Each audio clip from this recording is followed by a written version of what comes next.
Hello, humans of the internet! Welcome back to Persona 4 Arena. Today, we continue on our journey through all of these many stories that Persona 4 Arena has to offer. But today's focus will be on 3 in particular. That being the Detective Prince, Naoto Shirogane. The fool herself, I guess. And our mysterious president, Lady Labyrs. Hello, Crystal Seeker. Welcome to the stream. I would like to just start off by, yo, nice. You love to see it. Welcome to the vaccination club, pizza. But, I do, back to what I was saying, I do apologize for no stream yesterday. I was feeling incredibly tired after just having a nice vacation and, getting home and situated and all that, and I just didn't feel up to stream, so I moved everything forward a day. But yeah, we'll go back to our normal schedule, hopefully, next week. Assuming everything works out the right way, which it should. But yeah, regardless of all of that nonsense. Yeah, of course, yeah. We gotta take a little bit of our health seriously over here. But as for, you know, where we're going here, let's start with the Detective Prince himself. Yeah, if I need rest, then get some rest, yeah. What follows are my impressions of the organization called the Shadow Operatives, as well as their leader, Mitsuru Kirijo. Yeah, Naoto? We're gonna start with the Detective Prince, let's go. My fingers fly across the keyboard. My last case was special. I need to complete my report before I forget any important details. My name is Naoto Shirogane.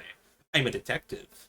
The Shirogane family has been working as detectives for generations. Though I'm young and still in high school, I've been given the opportunity to take on several cases, and have built up experience as a detective. My work has earned me some trust, as every so often the police will come to me for my assistance. That's where my story begins. A sudden request from the Inaba Police Department. This was about a month ago, early April.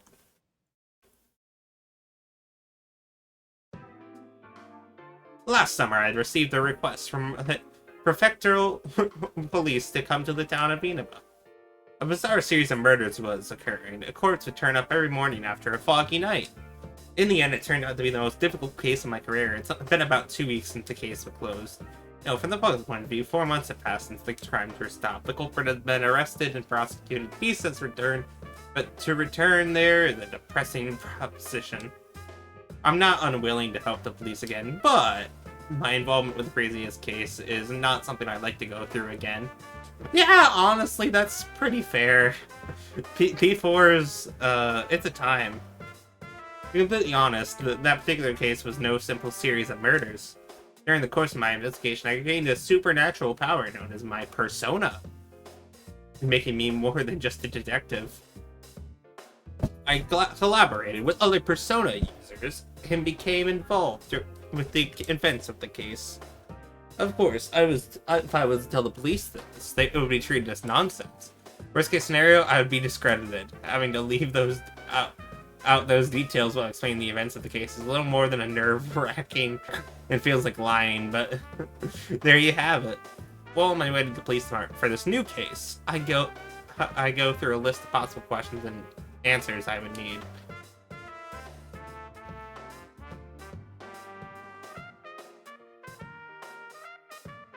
Something's different today, Go. Also, hi Anna, I just noticed that it was not Crystal. Your names are the same. Or like your name colors are the same, which is something I'm not used to on Twitch too often.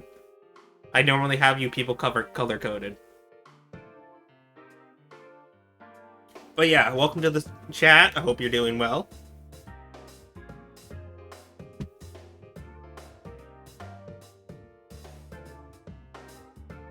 Something's different today, though. After greeting the receptionist, I'm not led to the usual dull meeting room. Instead, I'm taken to a reception area on the top floor. A leather trimmed sofa, a carved wooden table, a nocturne setting. Looks like this may take some time. If this was just going to be paperwork and it's questioning, they wouldn't have brought me to this special room. Is it a new case? I have to wait 7 minutes before someone comes to speak with me. When the doors finally opens, a man wearing a suit, not fitting the uniform of a local officer, walks in. I'm sorry about the wait. Hello, human. He hands me his card. Allow me to introduce myself. His card is a lengthy title, National Police Agency Security Bureau Security Planning Division. I was shocked. There is more commonly known as the Public Safety Police. The Security Planning Division is the command center for departments that handle terrorist threats, coup d'etat plots, and foreign affairs. The secret police also belong to this group. Why would a person of this importance come all the way to a local like this? I look him in the eye, he appears to be measuring me up. I see you're enough on the ball that you don't need a lengthy introduction. Good. Yes, without any further talk, the man gets to his point. Have you heard of the Kirijo group? I doubt there are many who haven't. I'll get right to the point. We'd like to hire you to perform a sub rosa investigation on them. Oh? You need a corporation quietly investigated. Why me? I don't see what I can do that your own department cannot. I would agree if shadows and personas weren't involved. Oh? The time I'm able to hide my surprise, but the man continues, either failing to see or quote, ignoring my reaction. One summer 12 years ago, there was an explosion at the Kirijo-owned Tatsumi Port Island, killing over 50 people. You would have been very young at the time. I've reviewed that case. The official explanation was that a gas main leaked during a construction project. Afterwards, though, a bizarre rumor saw quite a bit of circulation. The mass media noticed that there was a suspiciously large number of researchers amongst the casualties. Yeah? They floated the theory that the official explanation was a lie, and that the explosion was really caused by some dubious experiment. Which is exactly what happened. Thanks, Mitsuru. And Yukari's family. You killed a bunch of people. No concrete evidence was ever found to support those claims, though.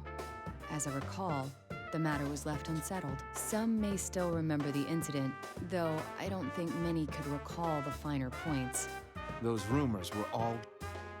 His voice sounds firm. What? Those researchers under Koetsu Kirijo, the old Kirijo group manager, were working on harnessing the power of shadows. That's right, they were trying to make a time manipulation device. The experiment went awry, and they lost control of the shadows. That's what caused the They explosion. wanted to change the future. Experiments using shadows. They lost control? Are you saying the shadows flooded the city? The real world? I can't speak to that. There was no way of getting hard answers back then. No one took the spooky stories seriously. But that I mean, got the government and the police. No one would take them seriously Didn't launch an now. investigation until a year or two ago. Like when if you tried to explain, oh yeah, we were keeping these very dangerous beings known as shadows that are like the inner mechanisms of your heart given physical form, and we were trying to harness that to manipulate time, and they blew up. I don't know. Alright. I don't know, guys. We might need to get an insane asylum ready. That couldn't be helped. Law can only preside over the world as we know it. Things that can't be explained can't be governed. Only those in the Kirijo group know exactly what happened and how much of the aftermath was dealt with. The aftermath. The word had a bad ring to it.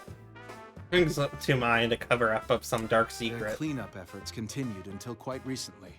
They were using some method known only to them, entirely behind our backs. We think they've been conducting illegal activities in the 10 years since then, while hiding behind their cleanup efforts. And you wish for me to... Not only do you have a relationship with us, you have a persona, and extensive... We can't think of a better candidate. The better question is, how do they know what a persona And is? since I'm not directly affiliated with the police, if I were to be caught in a trap, it wouldn't lead back. If that's the way you want to put it. My reply was meant to be sarcastic, but this... Yes, a believable and normal story. But this conversation is exceptionally draining. I must applaud public security. They know everything about anybody they choose to investigate. No point in trying to bargain with them. Explaining indifferently, as if to sense my resignation. Last year, in conjunction with the Kirijo group, we established an It's this dude from the last Shadow time. Operatives. It's a special unit capable of dealing with shadow-related cases. This is news to my ears. That's a rather bold move. You went so far as to join forces with the ones you suspect of illicit. That's exactly why we did it. We must keep a leash on them by integrating them into the system. But the police are far behind information-wise. Officially, you are higher on the chain of command, but less so in practice. Yeah. I was throwing out theory as I begin to get a grasp on what's taking place. The man didn't so much as flinch, but he didn't give me much of an answer either. You'd need some leverage to keep your hold on them. Thus, this secret investigation. What exactly do you want me to do? That will depend on your... So that's your game plan. I figured as much. An organization as big as the Creator gets is hiding the secret about shadows. Now, should I take the job or not? As a person with own abilities, I'm naturally interested in learning how much is known about shadows, and this job could potentially give me leverage over the government in the future. Ah, yes, our supreme dictator herself, Naoto Shirogane, after she overthrows the government because she solved the shadow crisis. Ho ho ho.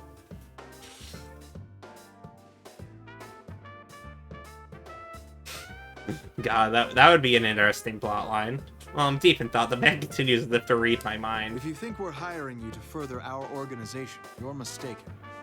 I can't help but look up the obvious change in his tone. Our sources say it's possible that they've been talking students from a Kirijo-owned school into doing their dirty work.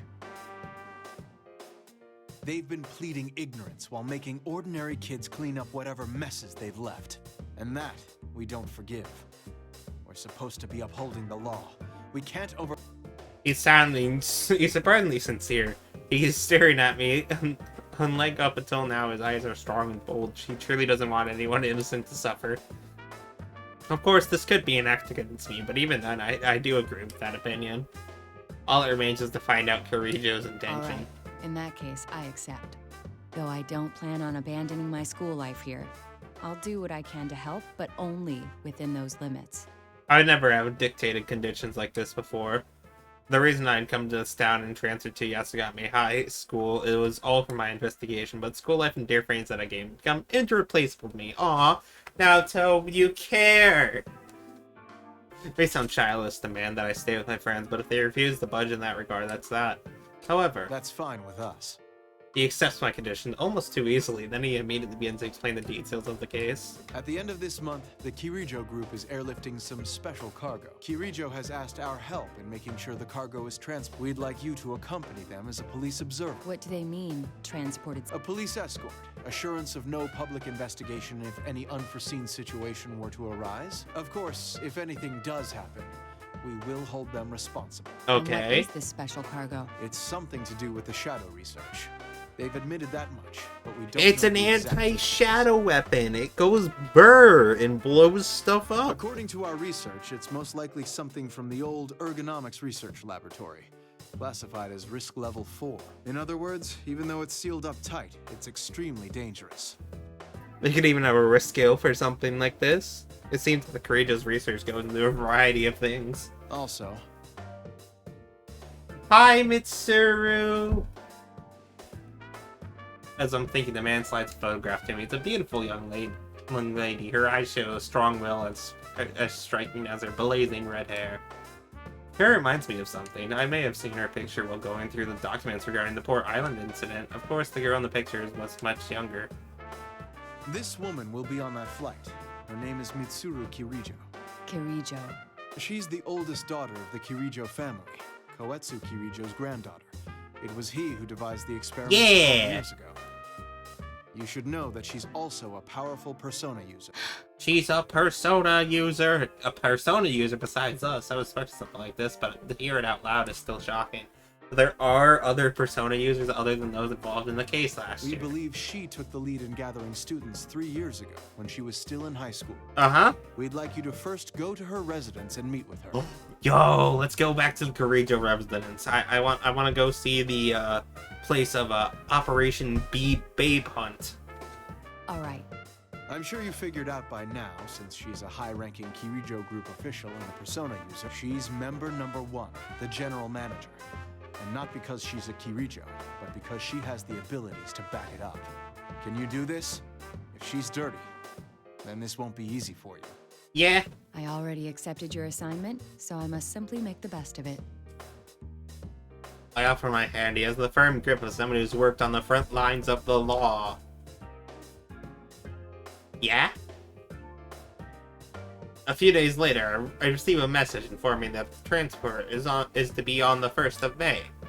It's on a school day, but since I'm taking the job, there's nothing I can do about it. In fact, I should be glad that this didn't overlap it with the extended holiday.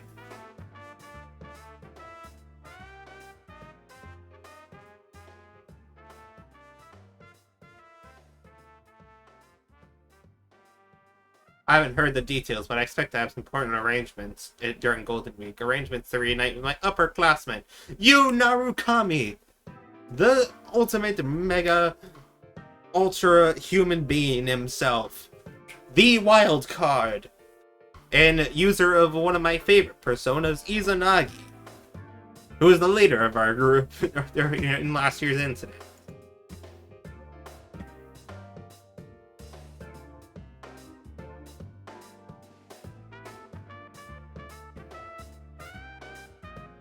I keep thinking about our reunion. It's been 2 weeks since he left, but it feels much longer. I suppose that goes to show how much I'm looking forward to it. But I'm going off track. I need to think about my new job, so I basically pull myself together.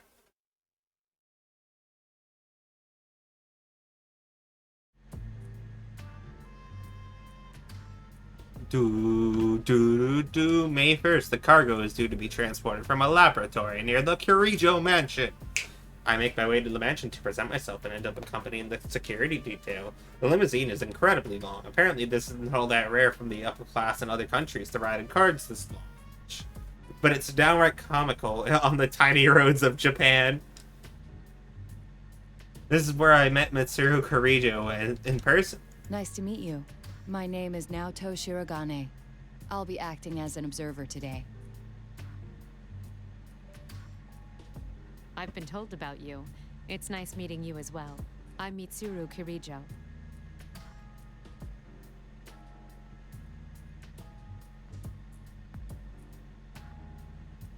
Her beauty is enough to attract anyone's attention. She was so much less imposing than in the picture. I didn't expect the police's observer to be so young. Does that bother you? No.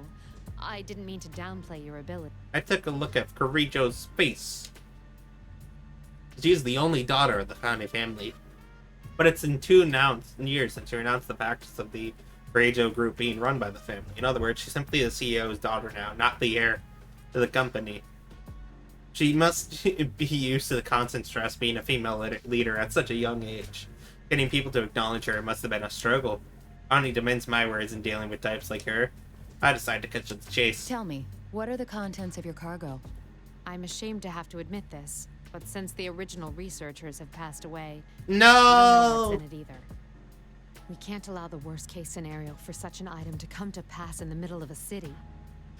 That's why we plan to transfer these items to a distant facility according to their indicated risk level. That's honestly pretty smart and fair. A natural decision. Oh, it's a Taylor! Hello, Taylor. Have you beaten up Nyx in Persona 3 yet? Are you winning? Her posture, her actions, if that was all an act, I must commend her for her ability to deal with the unexpected. But personally, my impression is that she is a trustworthy person. Before leaving, I have a chance to see the Kirijo mansion. I have to say, it's friendly simple. It wasn't just empty luxury, but something rather more rational.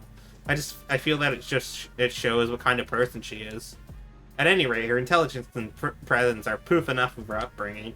If she was hiding something, it would be hard to figure that out. Then I'll stay near the cargo along with the police escort. I'll contact you immediately if any... All right. If anything is unclear to you, feel free to ask me. Are we allowed to open the box? Her eyes look straight at me, and I feel like she could see through everything.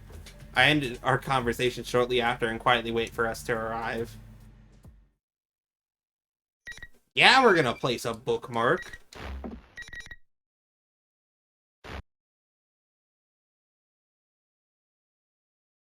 Hello, humans. The limousine, transport truck, and multiple security cars reached the airport without any incident. The cargo may be dangerous, but according to reports, it was kept safely in storage for the past 10 years. Plus, it is worthless to the average person. Because of this, the people involved in security don't look tense. Corridos hands her servant her travel bag. It's almost simply going on vacation. Yakushima. Huh. Yes. My destination is one of the southern islands. I'm sure it'll be fun to go with everyone. I realize what I'm thinking and have to laugh to myself. A year ago, I never even considered what it would be. It would be fun to spend time with others. But I can't help but think that way now. Soon they'll begin moving the cargo out of the truck. I clear a mind of daydreams, look back to the truck. They pass through the gate for large cargo shipments. The shipment is an imposing metal cases, but among all the other shipping containers, doesn't attract much attention from the airport staff. It's not long before the final case is unloaded from the truck. It's obviously different from the last. It's covered in what seems to be heavy industrial grade metal. Industrial grade steel. Oh my god, can I read today? Yes. Yes, I can. It's about 1 meter wide and broad and 2.5 meters tall.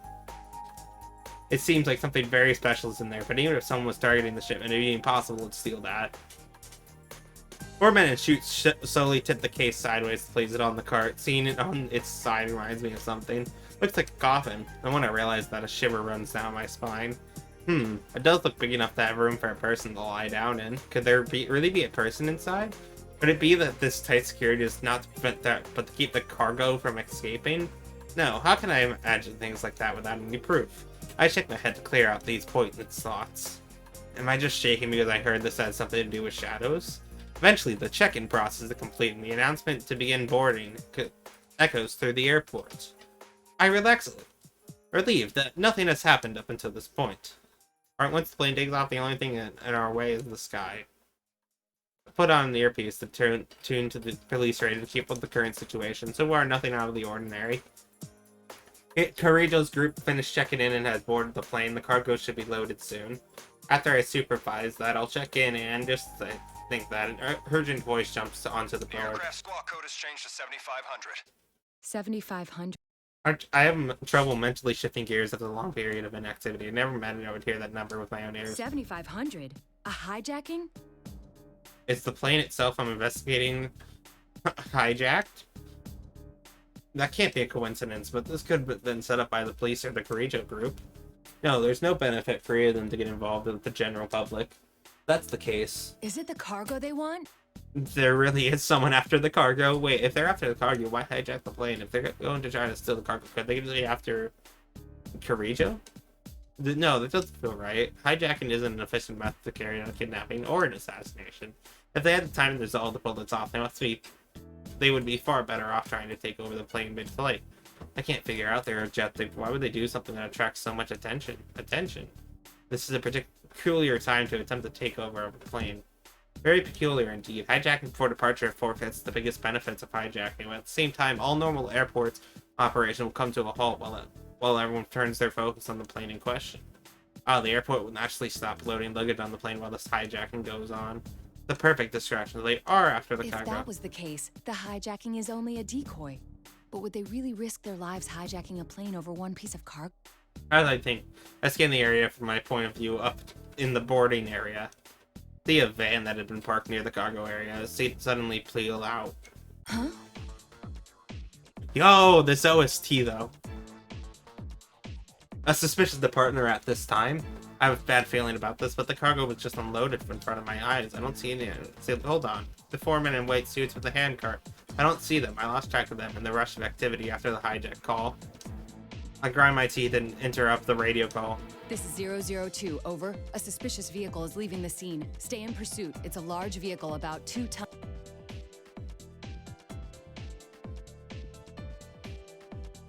I hear someone confirm with Roger. There's shouting confusion going on in the background. I'm unsure if my intention had been understood.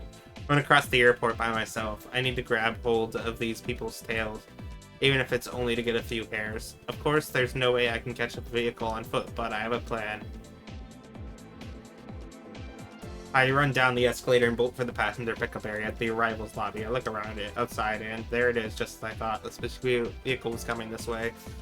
The airport's road layout is a loop. After leaving the departure lobby, Cosmo take a turn and curve back around to the arrival lobby before being able to reach the surface streets. I head in the crowd and wait for the van to get close. I let that pass by, throw its tiny, sticky lump at the van. Luckily for me, it strikes and sticks low on the van's side. The convex transmitter in it. You'd have to be pretty close to pick up the signal, but it's better than nothing. I take my hat off and wipe my forehead. Pedestrians around me getting to stare. Everyone stops and stares at their smartphones. I don't need to look. I knew. First news of the hijacking just hit in the media. I put my hat back on and pulled the brim low. I have to be careful not to let all the information flying about confuse me.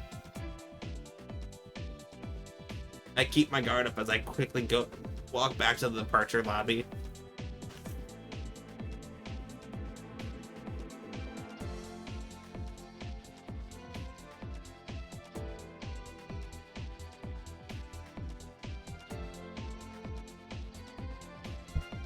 Around another 45 minutes pass without any more clear information coming through. There's chaos on the radio, and the people are in panic. But after an hour, the confusion suddenly stops, and a shocking report comes in over the radio. All personnel on scene. The suspects have been apprehended. They dealt with it so soon? Though some passengers were ill, there were no casualties. As far as I know, the hijackers didn't even make any demands. Sorry, my headphones got a little messed up, but we're good. Hard to think that the police could have negotiated with them, but on the other hand, there's no indication that the special assault team had stormed the plane. Did a group surrender now that their decoy objective was met? What's going on here? But just then a radio call came in directly for me. Operator to 002, over. The hijacking has been dealt with, but the transfer must be canned. The whereabouts of one piece of cargo cannot be confirmed. All indication. Then that vehicle earlier. Are you still in pursuit? We're tracking it through the end system. Head to the guest room immediately so we can discuss our response. It looks like my call to report the fishman had not been a mistake. Understood. Ho ho! After the involved parties were gathered in the VIP room, Corrijo and the police are talking hurriedly. But because there's a lot of confidential information being discussed, it was only expected that there would be some difficulties in communicating. At any rate, the van on the run can be tracked through the end system. The hijackers were handed over to the airport police, while those of us who knew the truth about the cargo would move to one of the buildings. That was a very tidy operation. I had thought it would take at least half a day. To put it delicately, we had someone with special abilities handling this. Ho ho! Then again, though we prevented any harm from coming to the hostages, we lost the cargo. Nothing for it, I suppose. Who would have expected an entire hijacking to cover up the theft? I must apologize to you as well. I was the closest at hand when it happened. Excuse me? No, you did more than enough. It's thanks to those sharp eyes that we're able to track the suspicious vehicle now. I'm impressed that you realized in all the chaos that the cargo was the true target. You even spotted their getaway truck. Yeah, we did. Naoto, big brain. Thank you. Our next step should be to interrogate the suspects in custody, and Sadly, it won't be that simple. I haven't heard much yet, but it seems they're having unexpected difficulties with the interrogation. if they were prepared to risk their lives for this operation. We made an error in judgment. We were too focused on preventing the item itself from doing it. But since they targeted something so unusual, that should narrow down the I can't deny it's possible that someone connected to the Kirijo group is behind this. Thank you for your assistance, Shirogane. I'm sorry to have involved you in this mess, but the professionals will take it from I am the professional. Let me do the thing. Professionals, in other words, you plan to investigate this yourself as a shadow operative. Does that mean my work here is done? I'm afraid so. We do value your But I am the professional. This is a bit of a pickle. The creative group and the police want to keep this under wraps. That is, they cannot open a public investigation. On top of that, the shadow operative, technically an organization working for the police. Technically, there's no room for freelancers here. Therefore, by my reasoning, there's no need for me to be involved in this investigation any further. Using the back down, however, would only draw attention. With no other option, I decided to take my leave. Now I show up at the scene of the crime. Ooh, this is a really nice hotel room. Pretty. I must have been the chaos at the office, despite the usual. And the brand who hired me had not yet gotten in touch with me. I entertained the thought of returning home to Ina, but quickly enough, I brought enough luggage for a short trip out of town. I had to stay in a business hotel near the airport and wait a while for my client to contact me. Time passes. At 9 o'clock, I finally receive a phone call from the man. Things have taken an unexpected turn. This case is under the jurisdiction of the Shadow Operatives now. That will make it very difficult to continue my secret investigation. But right now, you're the only one we have who's gotten that close. We heard you earned Kirijo's trust after the hijacking. We'd like you to keep up your investigation. We're currently making arrangements for you to pick it up again in a natural way. What are you gonna have me do? I will not act as a spy. I'll be in touch later. He hangs up without waiting for my reply. I sigh. I feel a weight in my heart. This is the high postulator to a private investigation from the shadows, pretty much a polite way of saying corporate espionage. If I'm to take on this job, I need to have some sort of plan. At any rate, I cannot plan my movements without knowing the situation is progressing. It'd be far better to prepare for tomorrow instead of getting worked up with worry. I read the newspaper and watch some TV coverage of today's events, then go to bed early. What the heck is going to bed? We don't sleep here. A day passed, and even by the night of May 2nd, the man has not contacted me again. It seems the police are having trouble zeroing in on the suspicious vehicle. Considering the skill with which the crime was pulled off, I wouldn't be surprised if that van was dumped somewhere and the cargo put into another vehicle. Well, I mean, to be fair, if you're smart, that's what you would probably do. You go through all the possibilities, it's just a way to kill time. But that was the only thing I had to do. Nothing until the sky began to darken as the sun went down. My phone finally rang, but surprisingly, the name screen brought a smile to my face. Yes, Shirogane speaking. Hi, Naoto-kun? Oh, I'm not interrupting your work, am I? It's a Chie! No, it's quite alright. Sorry to call so late. I wanted to at least give it one more shot about tomorrow. That's right, so much has been happening that I completely forgot the school holiday starts tomorrow. And of course, we're supposed to have our reunion with you when he visits from the city tomorrow. I was supposed to be able to meet up with them. Can't imagine that I'd be stuck here for 3 days thanks to the attempted hijacking at the airport. Since I've undertaken the job application that I just can't abandon. I'm starting to actually feel some anger towards whoever the culprits are. I'm sorry, but it seems I still won't be able to make it. I'm actually not in Inaba at the moment, to be honest. Oh, yeah, you mentioned that. Oh, then I guess you can't check even if it rains. Even if it rains? Oh, nothing. What was that? It's okay, Naoto-kun. I know there are people who'll be in trouble without you. You need to stay there and help them. Yes, well... Help them out, huh? It irritates me to know that what I'm going to do is pretty much spy work. It really is a shame. Give my regards to Senpai and the others, won't you? Aww, Will do. poor Good luck Naoto. with the job. I hang up the phone, seeing my dear senpai again. I feel that there is much more important. That's much more important than a job with an uncertain outcome, and I feel a little sad that I'm going to miss it. Maybe I should just turn the case down and make a surprise visit I tomorrow. wonder if any train would make it in time. It's okay, Naoto. You're gonna see the homies soon. But it feels like this case is not gonna let me leave. Just after my talk with Chie, it was preparing for bed. The public safety official called me again. It seems we may be back on for the secret investigation. Mitsuru Kirijo we agreed. A detective by the name of Kurosawa will be heading out tomorrow. We want you to accompany him to the rendezvous. I want to ask about this Kurosawa fellow. I received an unanticipated answer. Apparently, he helped Kirijo's activities on his own while he was a constable. Even though his superiors didn't understand what Kirijo was up to, he followed his own instincts and helped her to protect his town. Normally, he would be punished for this, but the situation turned a 180-degree turn thanks to the establishment of the Shadow Operatives. His knowledge had been invaluable, and rather than being disciplined, he had been promoted to plainclothes detective. Yo! Let's go! Our boy got promoted. I'm surprised he agreed to that. Hasn't he assisted Kirijo-san and her group in the past? Yes. I'm afraid that's something you'll have to ask him about, although he seems to have his own agenda. I confirmed several of the details before ending the call. Detective Kurosawa. If he's been working with the Courageous group, it could be something of a problem. But if they have information to leak, that means they must have located the vehicle in question. Still, considering how long it took them to find it, might be for a long trip. Where am I going to be sent out for now? I shrugged to myself. They're gonna get sent out to Inaba!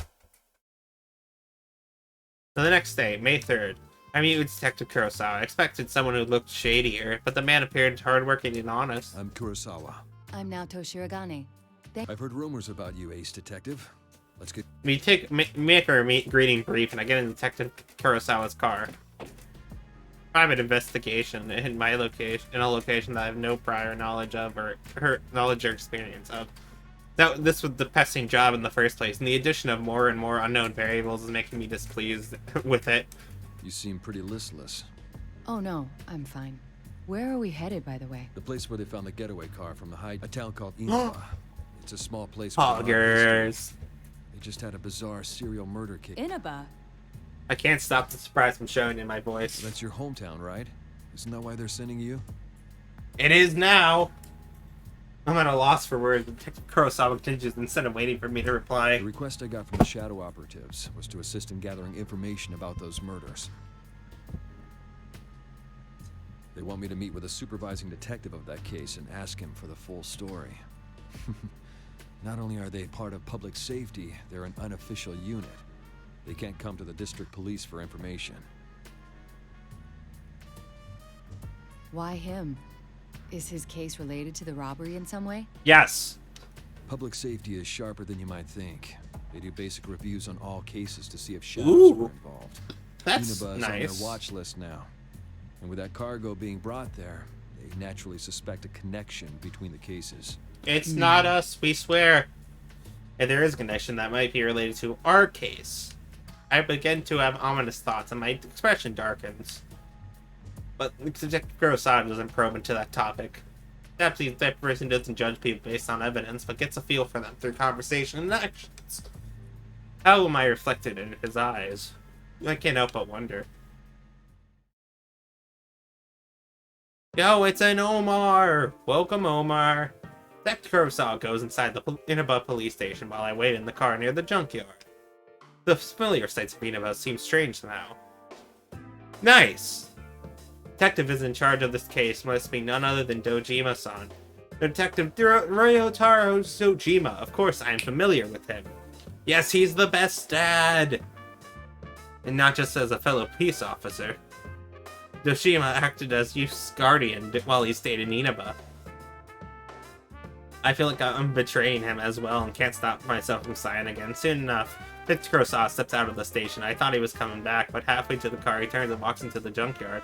What he's doing, I stick my head out and try to track him. There's another car parked behind the pile of junk. The distinctive grill style. That's Kirijo's limousine. I hurriedly pulled my head back into the car. That's right, Detective Kurosawa came here to cooperate with Kirijo. But still, to bring me along and park so close to her is... Then again, it's very unnatural to park far from rendezvous point. Detective Kurosawa made the right decision. I calmed down and slid into the rear seat, keeping my head low. Still, Kirijo used that black limousine while undertaking her shadow operation duty as well. That car sticks out like a sore thumb here in Inaba. Heck, is distinctive anywhere in Japan. Why would someone as clever as Kirijo take that car on a special mission like this? Does she have some profound reasoning behind it? After a while, Detective Kurosawa finally comes back to the car. Kurosawa-san, may I ask you something? Why are you working with public safety? You're asking that now? I thought that would be your very first question. After wiping his dried smile from his face, Detective Kurosawa turns to me with an incredibly serious You expression. can spy on Mitsuru Kirijo and her shadow operatives to your heart's content and never find anything suspicious. But for that to be understood, at some point or another, everything she does has to be investigated to eliminate those doubts. In which case, it's better someone like you do the investigating than someone official who will never understand. That's all there is to it. Yeah, that's fair. He does have his reasons after all. Thank you for your cooperation. I'll leave the rest in your hands. Yeah. eyes the vehicle, and Kurosawa takes his car into the highway and speeds without sight. He has no doubts whatsoever about Kirijo's activities. To be honest, I'm inclined to agree with him, but I can't jump to conclusions without any evidence. Yeah, Mitsuru hasn't done anything. I jump out. I use the heaps of drum pits cover to sneak close to the limousine and watch. Long after, I see two people exit the vehicle. One of them is Kirijo-san. However, unlike her when I saw her at the airport, she's wearing equipment suited for battle. The other person looks strange. Is that the fabled humanoid weapon? Yes. Yes, it is. It's Aegis. There's information about the humanoid weapon mixed in with all the data I heard about the Kirijo group. When I first saw it, I was confused, but then I had to be what's standing in front of me. It seems natural, almost lifelike, but there's no denying that it's an artificial construct. It seems that rumors of an Orthodox anti-shadow unit were true. Another man comes to join them soon. He, too, was dressed in outlandish attire. He was shirtless and wore a red cloak like a desert nomad. It's the Akihiko man! It's the boy! He's the perfect example of someone who ought to be detained for questioning. Incredible. He mirrors face a list of photos of people involved in the situation. Well, his taste in clothing has changed. I believe that man is Akihiko Sanada. I can't believe what would possess him to go about dressed like that, but I speculate about their actions. What business do they have here in a junkyard? There's nothing here but a pile of broken household electronics and abandoned televisions. Then it hits me. Detective Kurosawa told Kirijo about last year's incident, and of course she had prior knowledge about personas and shadows. Then no doubt she's heard of the idea of entering the TV world. After all, it appears many times in the testimony from the killer last year. Jima may have disregarded it for being too far-fetched. Detective Kurosawa must have caught on. Take a closer look. There's a mountain of old television sets. From last year switched to digital broadcasts. They're not planning to enter a TV from here, are they? Yes, they are! You know, as I say that the little girl was already sticking her hand into a TV screen. That's exactly as I thought. The mere fact they are testing what they heard so recently cannot bode well. Uncertainty crosses my mind. Three of them are clearly preparing to enter the television. So should I blow my cover and warn them about what they're doing? If they enter, they may not be able to leave, but the other world should no longer be dangerous anymore. And from what I heard from Yosuke, that he asked TV to leave the TV exit out just in case. If they're Persona users, they should be able to handle the shadows. They shouldn't be in any peril, but ever Kirijo made his decision faster than I could. Anime cutscene time! And now time to get something to drink while I rest my voice. There's a lot of talking in this game. The other members will wait here in the car. Yeah. If we all barge in and something happens, they'll be devastated. Now that you mention it, at least one of us Excuse should be me? staying behind as well. I am not staying.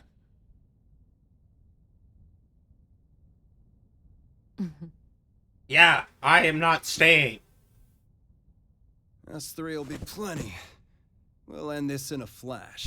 No problem. The same as always. Although, we have no idea what might be waiting for us on the other side. Don't get careless. This is true. This situation, it brings back memories.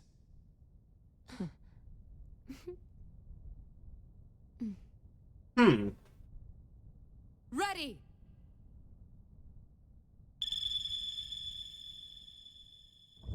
Whee! Let's go!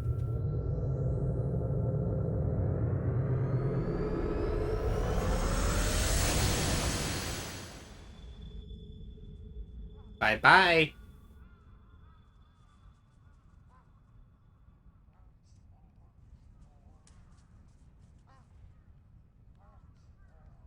Why enter the TV? What's going on? Naoto, just stick your hand in and go fight some humans. I stand there blankly. Is the stolen cargo inside the TV? Should I chase after them? I turn back here. We may never be able to find the three of them again, and if that happens, truth about the case will be lost forever. If her property was placed into the TV world, it means that whoever stole it knows the truth about last year's events. If that's the case, then I can't ignore this no matter what my assigned task is. Plus... Well, if they're determined to enter the TV despite not knowing the risks, I can hardly allow cowardice to prevent me from following. Yeah, let's go. I realize the straw breaking the camel's back is not logic or any pride, and I smile to myself. But my mind was made up. I stand up, look around, then step into the same television they used. Let's go! We're going in, boys.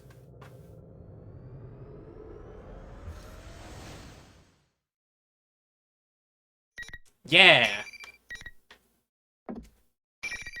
That's only scene 2. Wow. Naoto's very long. It's been a while since I've had this falling sensation, but this time the sensation seemed to continue longer than it did when I entered Team World as part of the investigation team.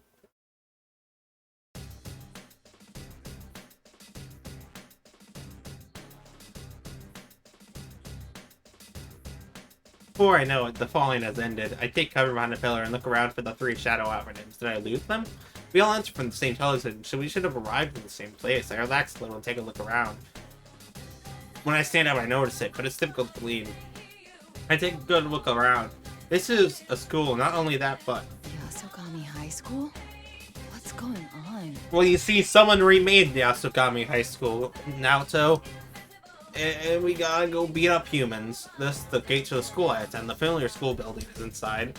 But there is something unfamiliar out in front. There's a stack of strange monitors. They're all displaying the world's weird P1 Grand Prix.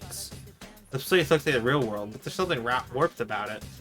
Feels like this world is dangerous again, but it was when we were investigating the incident. But this world has returned to the way it was before. While I'm thinking this, the students come walking out of the building. They gather together, and soon the area is filled with people. Impossible. How could there be this many people in the TV world? They're all shadows, of course. Suddenly, the students are around me and start cheering. And I see an all too familiar burst of static play across the monitors. Rivals. They are Yeah? friends, yet powerful foes. The desperate fighting program amongst high school students. A new legend is about to start. Nah! Be the manliest of all men! Come on down! Nobody touches his precious Nanako, the sister complex kingpin of steel, Yu Narukami! It's only natural. Wage slave in the boonies by day, hero by night, Captain Resentiment, Yosuke Hanamura! Everything that bores me has gotta go! A spunky dragon with deadly legs, the carnivore who's discarded womanhood, Chie Satonaka! You need to eat more meat! Please escort me to the ring, my prince! The unconquerable Snow Black, Yukiko Amagi! Yeah? Finish you in one strike! Blooming roses and bulging muzzles, the blood-curdling beefcake emperor, Kanji Tatsumi! Deep into realms of romance, the body of a child, the brain of a genius, the 2000 IQ killjoy detective, Naoto Shugane! The 2000 IQ Killjoy Detective. I still love it. Fight and survive towards the one throne waiting at the end! The P1 Grand Prix where fierce fights will be fought! The battle begins tonight! Yeah! Let's go! We're gonna win. We're gonna win the entire thing. What? The Killjoy Detective? Bruh. The shock leaves me dumbfounded for a while. Plus you, the sister complex kingpin? Well, if that's true... No, calm down, Naoto. Calm down and analyze the situation. This otherworldly program where people's foibles are exaggerated to unworldly proportions. The stack for the TV made it clear. The broadcast can only be the Midnight Channel. And what was this fighting tournament about? The members of the education team are the It combatants? seemed that Teddy was acting as the host for this. Yeah! All of us know that Senpai is coming to Inaba during Golden Week. And could this be some kind of way to welcome him back? No. Calling him a sister complex kingpin? That's not a welcome, that's a challenge. That's not a welcome. That's a challenge, Mr. Sister Complex. Who would publicize a negative nickname like that? Besides, whatever the reason, I can't imagine that someone would seriously want us all to fight each other. What is going on? Does it mean that the rest of them are in the TV world as well? Without warning, as the sound of microphone feedback pierces my ears. Hello, boys and It's girls. a Yes, Risei! Bonnie. Sorry for the wait. That voice. The students go wild on the monitors. Teddy appears to be wearing some sort of costume. I'm proud to announce the commencement of our very own P1 Grand Prix! Seems like Risei and Teddy are the ones running this. Do they really plan on holding this P1 Grand Prix? And now the moment you've all been waiting for. The challenger in our first... That promotional video, correct, and the members of this organization seem to go to show up. As I lean forward to see what the spotlight shines directly on my face, blinding me. Naoto Shirogane! What? Then to rousely raise their fists to the air and shout, "This is the pickle." It seems that I won't be able to chase Kirijo down at this rate. First the plane hijacking, now another unforeseen interruption. Come on down! Teddy? What is the meaning of this? Didn't you watch the intro video? It's a fighting tournament! I gathered as much, but I was asking why you would do such a thing. Hitting friend... It's not a joke, though. I'm giving this 100%, just like I always... Now get out there now, John! Show me everything you've got! You're not making any sense. While I'm speaking, I see the air in front of me twist. I close my eyes at once. I open them, I see that only certain things around me have been warped by whatever that was. The scene on the monitors, the students around me, I blink and rub my eyes, but soon I realize that my eyes are playing tricks on me. Are these students an illusion someone is creating? Yes! Yes, they are. But they're only with their skins missing, the students become dark shapes that resemble human forms. Are these shadows of some sort? Well, I do find it hard to believe that so many people would have wandered into the TV world. Even if this many people did get in here, this town would be in an uproar with the mass disappearances of so many students. It only makes sense for them to be shadows, but if that's the case, why did I see them as students? Could it be Teddy and Risei both have the power to interfere with people's thoughts to a certain extent? It may be possible for them to be projecting illusions into my mind, but that would prove that the two of them are really the hosts of this show. I decided not to jump to any conclusions for now. Even if the two of them are behind this, would they hold the tournament to see me with illusions? I won't be able to figure out anything until I determine what their objective is. As I'm considering the next course of action, Teddy, or should I say General Teddy, speaks directly to me. What are you all busy for now, John? You need to powder your nose? Yes! No! Anyway, if this is not a joke, can I assume you won't easily let me go? Bingo! You have to win the fight if you want to move on. Only the one who makes it to the very end is set free! This is getting me nowhere. Talking to him isn't helping me figure out what's going on here. Well then, let's get this started!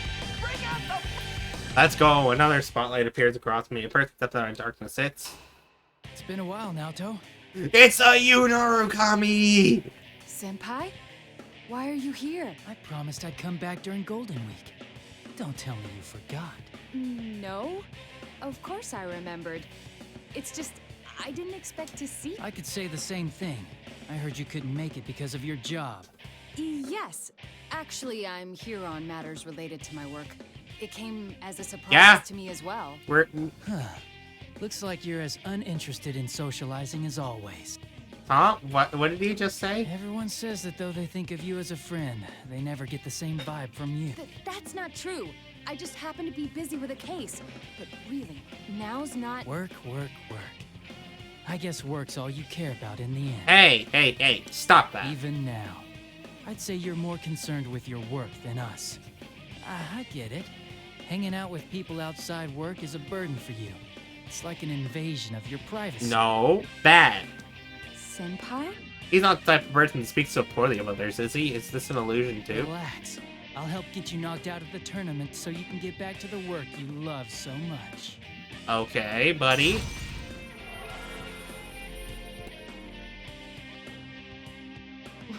What? Are you serious?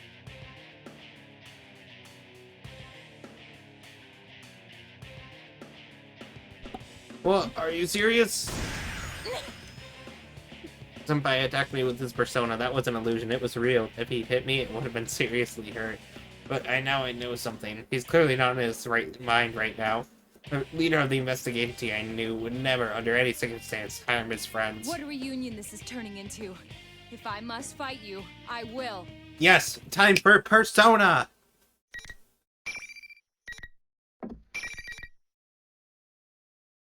Persona! Now, Naoto, how do you play? Let's figure it out. The legendary Senpai of Inaba!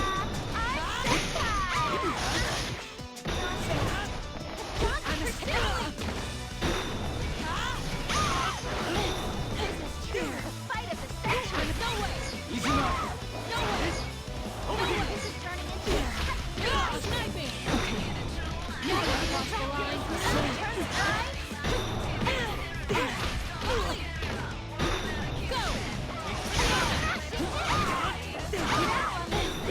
Yeah, we were losing there because I was trying to figure out Naoto.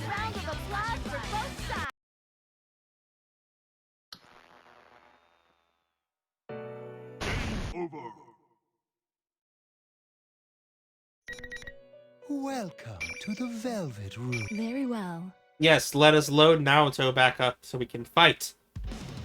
This time we're going to win. Worry, Froggy. Yeah. The legendary Lady Inaba! Our Senpai! Okay. One side has a... Either side is giving an inch!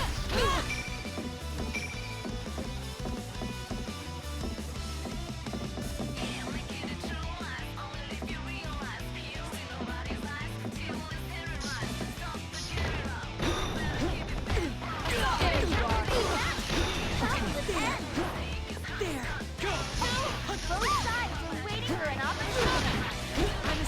Taking aim! They're fighting the ladies! Please! There! What a reversal! Defense is still up in the air. His stamina is low enough for an awakening. Sniping! Okay. Taking aim! The opponent's still standing! Their persona took shield! Ooh, I silenced you. Nice. You I've won. I have a gun. Don't question me.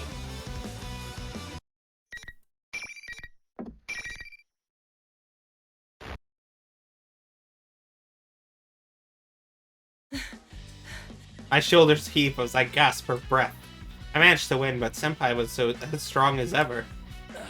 Naoto, are you okay? Senpai stands and offers me his hands as I sit on the ground. Despite the fact that he was hurt worse than I was, the look in his eyes shows that he is seriously worried about me. He's a different person than the person who I saw before the battle. Yes, this is the person I know. Thank goodness. Huh? I mean, are you all right too, Senpai? I'm sorry for hurting you, even though the circumstance... Oh, everything's fine here. The usual? What's that supposed to mean? I wonder about the use of his words usual, but there are more important matters at hand. Can you tell me what's going... Senpai tells me about what happened at Inaba while I was gone. I'm at a loss for words. The Midnight Channel started to air again. A video I saw with the promotional video for something called the P1 Grand Prix. Apparently it had been shown a few times before I just saw it. Wait, that video. It was shown all over town. No, now's not the time to let that sort of thing discourage me. We're in the not only the Midnight Channel make a comeback, several of us, Kanji, Teddy, and Rise have gone missing. Senpai and the others entered the TV at Junes to investigate this. I was shocked to see it looking completely different than before. Indeed. But it seems, at least in part, to be... Really? In fact, the students gathered... Oh, yeah. They did seem like shadows, but different somehow. I didn't get the sense that they were hostile. I thought that Rise-san and Teddy might have been illusions too, but both have gone missing. And given their persona ability... I cut myself off. Senpai shakes his head in response. It's possible that that really was them. But we should have faith. If our enemy can use illusions, they might be victims as well. This is true. You're right. I can at least have more faith in my friends than that. Yeah! Friendship! I raised my head to look at Senpai, who was watching me. Our eyes meet, and I hurriedly look away. Speaking of which, why are you here, Naoto? That's the question. Though it's only natural, but I'm here on business, and not anything personal. I cannot disclose details of my investigation. Not only are there rules, but if I spoke up, I would end up getting him involved. I have to avoid that at all costs. As I'm deciding what to say. Hey, you know, forget I asked. I'm just happy to see you. Me too. Oh, I'm sorry. What's the matter now? I mean, well, about me being unsociable. Please understand that it's not because my work is more important than my friend. Huh? I've never thought that about you at all. I don't think any of us have. Senpai. Aww. Alrighty, time to break up your list. Teddy. Now John wins. Very impressive, beating up the almighty. Well, he wasn't using Izanagi no Okami, so that was our helping hand. Go on. Your next opponent's already. Well, the speech disorder, the monitor shuts off. Next opponent, I'd rather not continue this charade, but I have to push forward in order to get a hold on the situation. Well then, we should get going. Yu nods reassuringly. I feel a sense of release welling within me. Can't let my guard down, but knowing that Senpai is with me to help me face whatever lies ahead, I have nothing to fear, or so I think. Someone was walking up next to me when he suddenly stops. What the? An invisible wall? What is this? And how come you can pass through? A wall, there's nothing there. I wave my hand through the place where Senpai said he couldn't get through, but I don't feel anything. Senpai doesn't look like he's faking it. A monitor turns on again. Teddy spills the screen. Did I forget to tell you? Only the winner can move on to the next fight. I agree. No one's getting out of this school until a champion's been crowned. Only the one who fights to the very end and comes out on top. Yeah. So neither opponent can leave the area unless they fight each other. You go on ahead, Naoto. I'll try and find a way to catch up. Very well. Be careful, Senpai. I will. agree. See you later. They're a nice group. Those two are adorable. I imagine to leave Senpai behind, but it can't be helped. I try to destroy the wall, but there's nothing I could do if I can't touch it. With Senpai smiling at me, I decide to go on. It looks like no matter how many people I fight, I'll have to progress by myself. Yeah. But we're gonna beat up everyone, and then we're gonna go save the anti-shadow weapon human. I had some time and I snuck into something, even though there's nothing there. I didn't understand what was going on at first, but I come to realize something. So this is one of those invisible walls that I was talking about.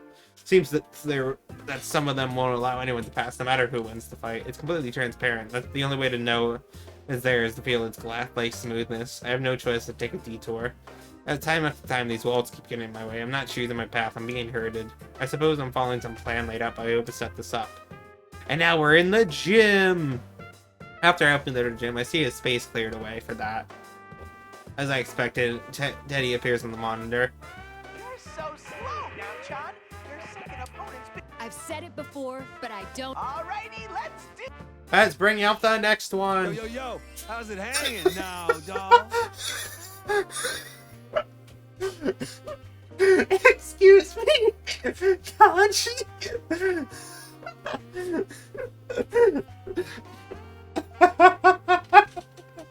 Incredible. Kanji-kun? I'm so glad I did not take a sip of my drink when that first happened. I would have just gotten water everywhere. Well, Dr. Pepper, but you know what I mean. Well, he certainly looks like Kanji, but it only looks that way. You know, I've been thinking, the way you talk is so lame. Huh? I thought I was ready to face anyone, but this is a matter of being in my right mind or not. Is this an illusion? Oh, please let this be an illusion. It's like way too uptight and goody-goody. Makes you sound so distant, you dig? Kanji, Is that stop. so? See, that's what I'm talking about. You could have just said, oh, you think so? You think? Ah, now you're getting it. Now I feel like I'm on your way. Then again, relatability aside, I feel like you were miles away from me to begin with. Hey, you're doing it again. What's with the Miss Manners act? I'm sorry. It's a habit of mine. Or maybe it's that you don't care about getting close to us, huh? You don't feel like you gotta bother getting to know us and stuff? Of course I don't think. Hell no, man. Hell You no, never warm up to man. anyone 'cause you set your standards so goddamn high. Oh dear. He's shown his true self. Is it, you know what? Are you putting on a show of not letting anyone near you because you got no confidence in yourself? Is that it? Kanji-kun. That may be a false explanation, but some of the statements are hitting home. And brushed off these words on my heartaches. Why are you so nervous? Your height? Your body? That girly voice? Let me give you a little lesson in manliness. Hope you're ready for the pain out. This is insanity. Wait a second. I didn't say any. But I don't want to fight Kanji with Naoto. That's not right. I don't want to do it. Let them be.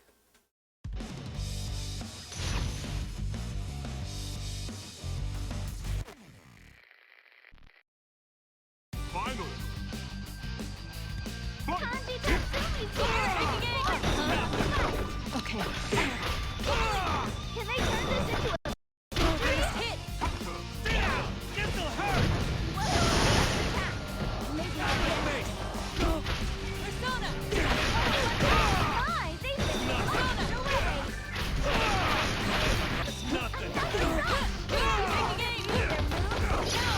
The ship has been sealed!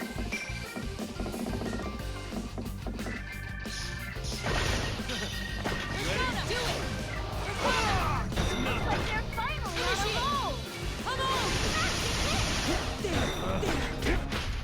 Taking aim! Now, will they go for the kill? Mikazuchi! The opponent's still standing! Has the battle been decided? Please! Will it all be over in moments? Bye bye. A round of applause for both sides! Yeah, don't make your boo sad, Kanji. You're being mean.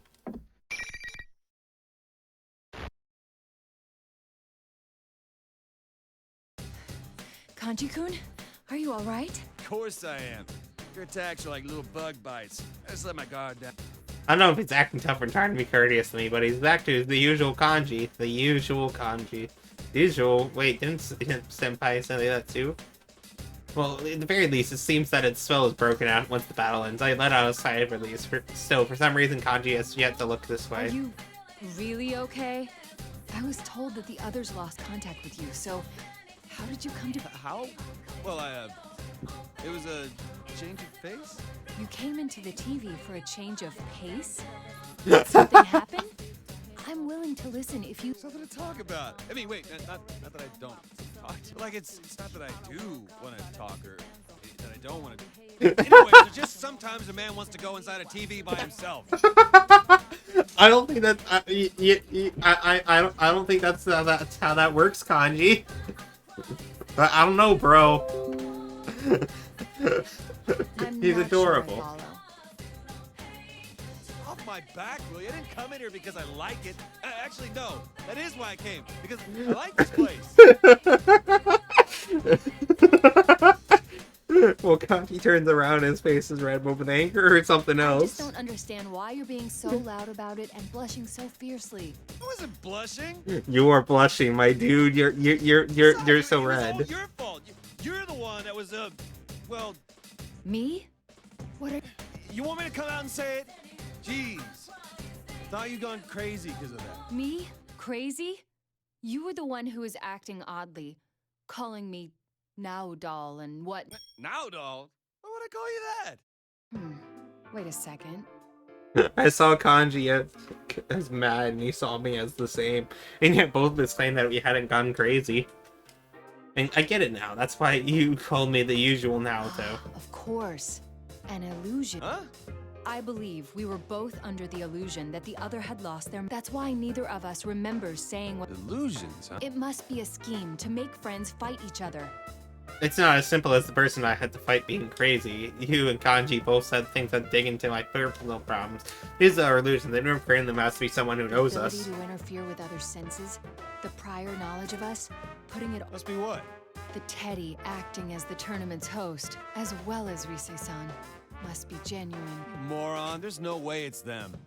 Hey, look at Kanji in surprise. Ted and Rise are fakes. Come on. They're not twisted like that. You of all people ought to know. Yeah, they're pretty nice people, honestly. Teddy especially. He's a little cuddly bear man. He doesn't have any proof, but his unshakable trust in me sets me at ease. Even if I told him that Reese and Teddy are both missing, I'm sure his answer wouldn't change. Who else then? Well, you know, there is someone here besides us. Some girl with long hair. A girl. Did she happen to be wearing a white fur shawl and combat gear beneath it? Her. What are you talking about? She had on a normal Yasuo girl's uniform and her hair was like tied. A female student with tied back hair? I thought he might have run into Kirijo, but that doesn't appear to be the case. Is the girl Kanji talking about the suspect? Can't tell for sure. I'll keep it in mind. Well, Hold on, I'll come with. Wait. What the hell? Here's the walls again, just like last time. I can't touch it the myself. rules seem to dictate that only the victor can proceed. I'll come. Don't bother. I'll figure this out. That aside, you beat me. You better make sure you're the champion in the end. That's completely irrelevant to the larger objective. I'll leave Kanji behind and push on ahead.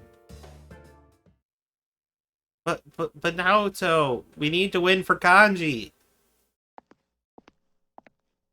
And we're being shown the illusion that shows our opponents as having lost their senses.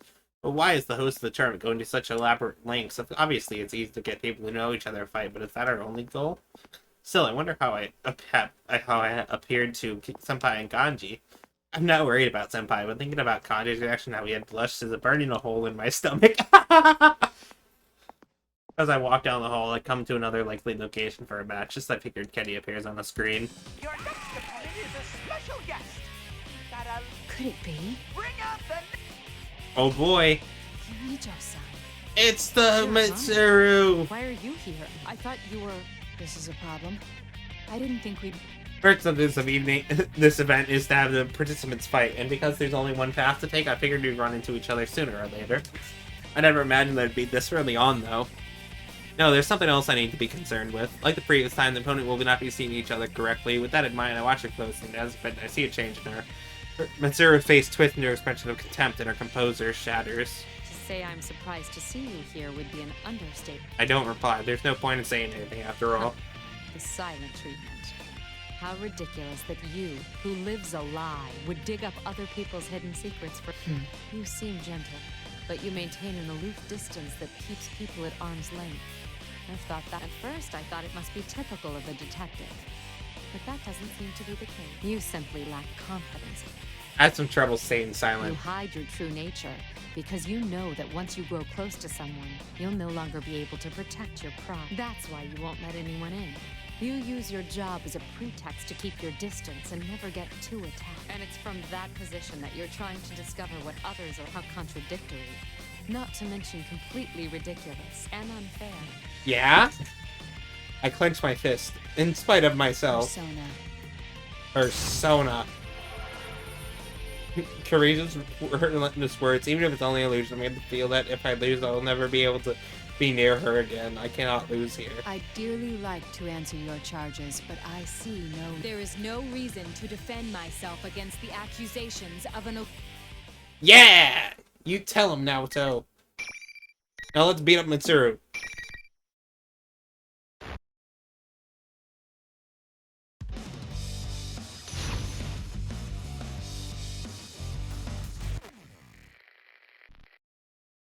Finally. The imperious queen of executions. Oh my god! Excuse me? Excuse me?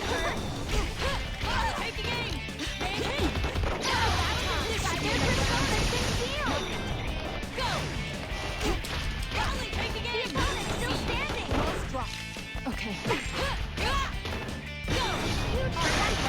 Oh my god. We got obliterated there, excuse me? Mitsuru just took out like most of her health bar in like 2 seconds.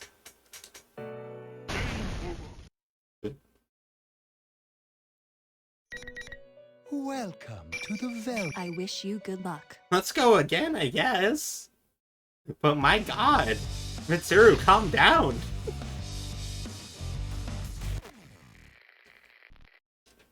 Finally.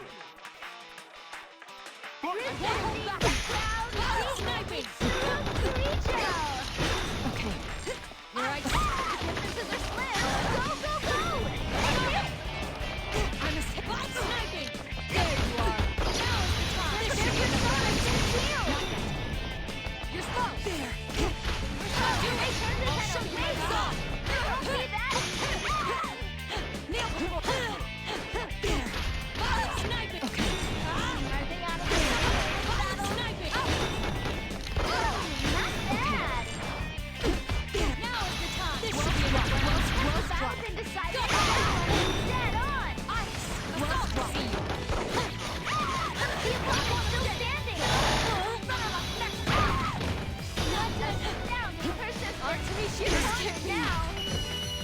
Yeah, let's go. We did it. Time to leave. I do apologize that I get quiet. It's just hard.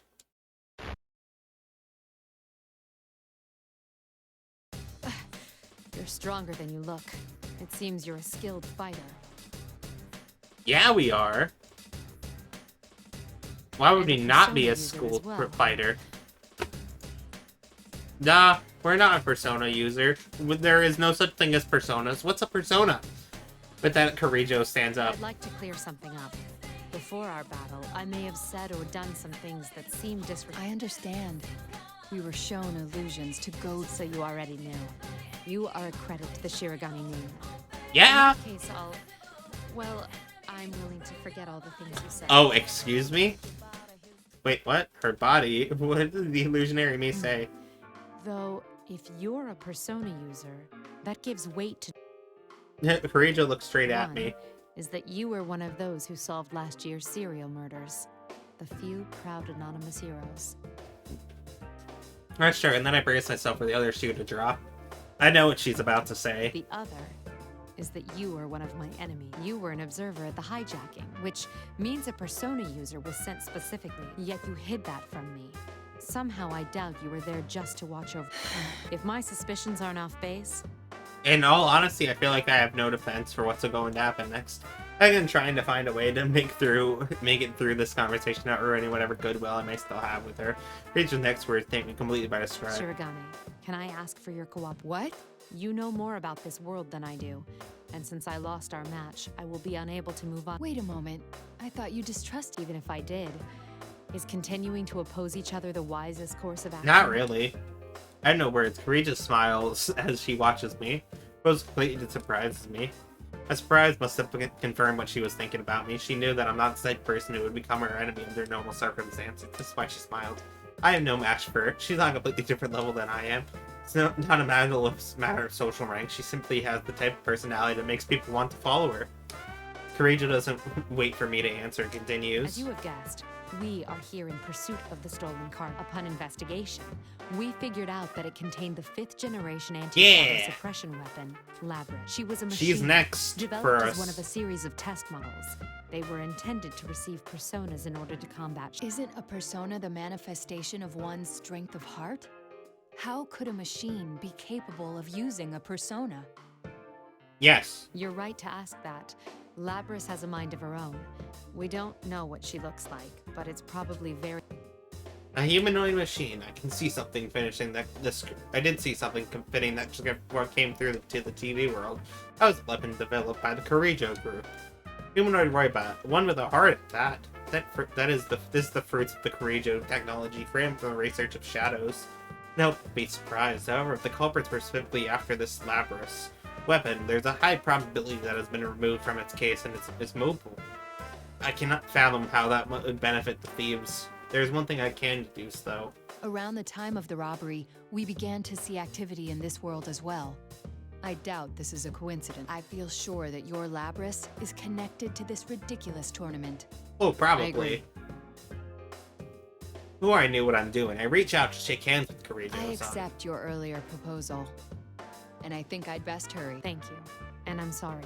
Your friends must be facing their own... It's possible that they've met Labyrs without... They'll be all right. The record showed that Labyrs had some unknown experimental equipment. We don't know what she's capable of. Yeah. Oh, no. That isn't what I meant. She has a heart, yes? Then fighting her isn't our only option. She can be saved. I see. When I say that, I can see a smile on her face. She believes that in her friends as well. Oh, yes. I meant to ask. Have you been able to... I shake my head. No. 2 of them have analysis-capable personas, but both of them have gone missing. Sag. I actually have a few powers in that area myself. Can you tell me what these friends of yours... I give her as detailed descriptions of Brise and Teddy as I can. A bear costume and a... Yes. They're the ones acting as hosts for this tournament. I see. Well, anyway, knowing that will make searching for them easier. Persona! Kirijo-san focuses and closes their eyes. Her power must allow her to see an image as she searches. It may be only a few powers, but it's still quite amazing. I'm getting a match some ways from here. It's not moving. Aha! Can you hear me? It's a Risei! That voice. My name is Mitsuru Kirijo. I'm with one of your friends, Shirogane. Kirijo looks at me and nods. She is communicating with me to me that Risei can hear my voice as well. Rise-san! Naoto-kun, is it really you? Nah. Yes, though I could ask the same of you. I'm so glad. This weird fake Teddy kidnapped me, and then everyone was fighting each other, and... So Risei's voice on the PA system was a fake. That being the case, then there's no reason to believe that the image of Teddy on the monitors is the real thing either. It's all right. Please calm down. Do you know where you... It looks like an announcement room, but there are these invisible walls stuck. Plus, the fake Teddy is watching me, so I can't use my I don't know who that fake Teddy is, but it seems that Risei and the real Teddy were kidnapped to deprive us of a means of communication. In other words, to keep us fooled while we were in this world. Then again, that explains nothing about whatever objective could be gained by doing this to us. How does Labyrs' existence tie into this? Oh, right. Thanks. Kirijo-san, right? Yes. Wait, Kirijo? Are you a Persona user too? Yes, but we can discuss that later. I agree. Sense a shadow-like presence very close to your position. The only thing near here is the fake Teddy. So it's a shadow. It's a shadow. The true self. I was hesitant to make a decision. Kirijo does not know Teddy. Of course, she wouldn't know his origins. Even if the general was the real Teddy, she rather thinks of him as a shadow if she didn't know any better. But if the general Teddy is merely something that's taken on his appearance, it leads to a completely different conclusion. That is, it's a shadow from a normal human, doesn't have any tolerance for this world. But if that's the case, then why is the shadow mimicking Teddy? I don't have enough pieces to begin solving this puzzle yet. While I'm in the process of thinking through this, Kirijo opens up. Shirogane, you need to hurry on. I'll try to maintain communication as best I can and... All right then, I'm off. I nod to her and start running. Onward! To the announcement room where Risei is being held. Let's go! And now it's time for a classroom! As I reach a classroom, I'll be forced into another fight too, no doubt. Looks like you're chugging right along. And now, the gloves may be off, putting you up against this one. So now, break. Yeah! It's an Akihiko! So it's, well, how can I forget that attire? You're Akihiko Sanada, as I recall. Interesting. I've been gone for a while, and here I meet a stranger. You're a member of Mitsuru Kirijo's organization. I see. So it's really Mitsuru you're interested in. Ace detective. His words caused me to tense up. He called me Ace Detective. First, that was just a guess from my family name, Shirogane, but he couldn't know that I'm spying on them for the police. I carefully search his eyes for anything that might tell me how much he knows. He looks me over from head to toe, and immediately sneers mockingly. Jeez, look at you. You have the physique of a 12-year-old. What? A detective needs a strong body more than a strong brain. All-night research sessions, long stakeouts. You need stamina for that. But look at those twiggy arms and legs of yours. Listen, leave Naoto alone. Hey, you've got an overdeveloped chest, but from the looks of it, I'd say it's all fat and no muscle. Seriously. Wow. What? What's wrong with him? That's the part of my self-image I'm most sensitive Let about. me teach you the secret to bodybuilding. First thing, protein. Second thing, protein. Third, fourth, and fifth, more protein. Yeah? Don't you think that's rather unbalanced? That's a statement. Let me teach a secret to bodybuilding. First thing, protein. Second thing, protein. Third, fourth, and fifth, more protein, guys. The fifth, the sixth and seventh and 10th is also protein, dudes.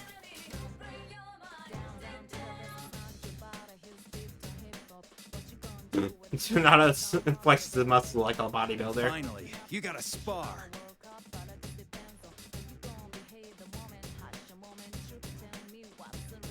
Yeah? 1, 2. He said sparring, but that punch was meant to do some serious damage. This is absurd. No matter what he says, his fists are definitely real. Shoot, I can't dodge them all. Stop it, Akihiko! Mitsuru? Sonata stops suddenly and familiar voice echoes through the room. You're under the effects of an illusion. Shirogane... What do you mean? He's the one who attacked me all of a sudden. I attacked. Suddenly I remember, that's right, this is all an illusion. I've never met Sonata before. I don't know what his usual self is supposed to be. On top of that, I allowed the first thing you said to get under my skin. How stupid of me. Let myself get swept up in the situation and fail to realize what was really happening. From my perspective, it was you who dealt the. We were both being shown an illusion to make. Shirogane is an excellent detective and a persona user. I told him everything. He was originally on the scene as a... Kirijo explained to Naoto what had been happening up until now. I had so relieved to learn that despite its appearance, that's quite a reasonable man and quick to pick up on things. That noise-like phenomenon that fogs your senses is already gone. We introduce ourselves and shake hands. Looks like I fell for a cheap trick. I'm sorry for forgetting myself too. I can't even claim to have been unaware. So you're a persona user, huh? Well, since fate already brought us together. Sonata slams his fists together. Akihiko, you're doing it again. All right. Oh, wait, the tournament rule. As Sonata walks away, I beginning to hit the Are wall. you alright? What's the matter? What happened? I don't know. There's some kind of The rules dictate that only the winner of. It was flustered mere seconds ago, and now Sonata had taken on a more lively expression. So we need to have a match, even though we've got nothing against each other. We're fighting after all then, huh? All right then, come at me. Yeah! Go easy on. I can almost hear Kirijo sigh in exhaustion. Yeah! We're gonna save right here.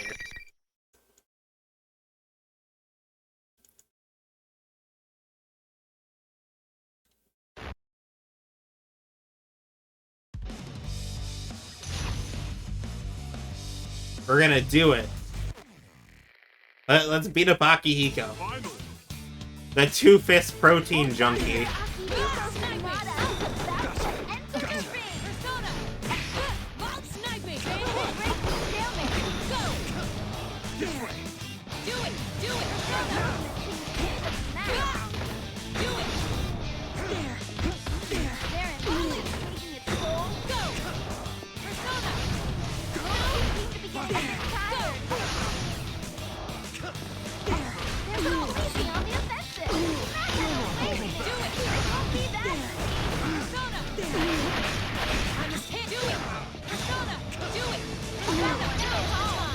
Haha! Taste the power of gun! In the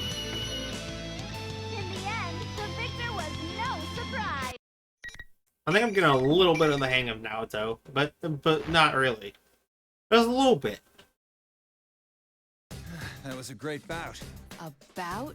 Yeah, about. What an annoying rule. That reminds me. I saw that guy calling himself General walking with a girl. If only one person... Hey, Teddy and Rise were together all this time. Could that girl he talked about be Rise? No. Do you remember the details? So now it tells me about the girl lead scene. When he said matches about the description of the unknown girl Kanji had talked about, which means there's probability of the person seen walking there was not Teddy, the General, but the real Teddy. Or at least this is evidence against the argument that Teddy is the General. This creates another theory, though, that the General is not really Teddy, but he's so much Shadow, and there's only one person that fits the bit. Well, not person per se, If but... that girl was Labyrs, then, well, is it possible we're dealing with her shadow? That's right, Labyrs. If she has a heart capable of using Persona, then it stands to reason she could have created a shadow. In light of how the events of last year played out, it makes perfect sense. Picking it by Sony threw it into a TV world, creating a reflection of her heart. None of the data I have shows any connection between Labyrs and on top of which, I don't see how she'd know about you. I have doubts about that as well, but at least I have a feel for what's going on. When Labyrs kidnappers spoke to gain from this remains unknown. However, at any rate, it wouldn't be good if the shadows were about to run into its owner. Either way, it's best if I head to the announcement room. It's much more logical to understand the false Teddy since I know this location it would be to have to search for Labyrs somewhere in this world. Still, if that really is Teddy with Labyrs, why are they traveling together? Sheesh, what's that Teddy doing? Oh, it's the specialist song! Let's go! You'll have to forgive It's me the for my funny limited new skills as dancing well. music. My Persona's communication powers are more for operational. A friend of mine from school was much stronger than myself in that respect. Oh no, it's all that stupid bear's fault anyway. He's a real genius for making people work. Man, it's strange running into so many Persona users I've never heard of all at once. I gotta say, For us, too. We were as surprised as you. I Not to say agree. that the possibility of other Persona users hadn't crossed our minds, but What you said about a friend from school kinda reminds me of us, too. What was... Well, ignoring Akihiko's current appearance, he was a boxing champion in Yeah! Hey, that dig was uncalled for. After that, I don't know what went through his brain, but he started saying he wanted to search for... He went on a journey to hone his skills? I thought that only happened in comics and old samurai films. I thought I had to do it, so I did it. That's all.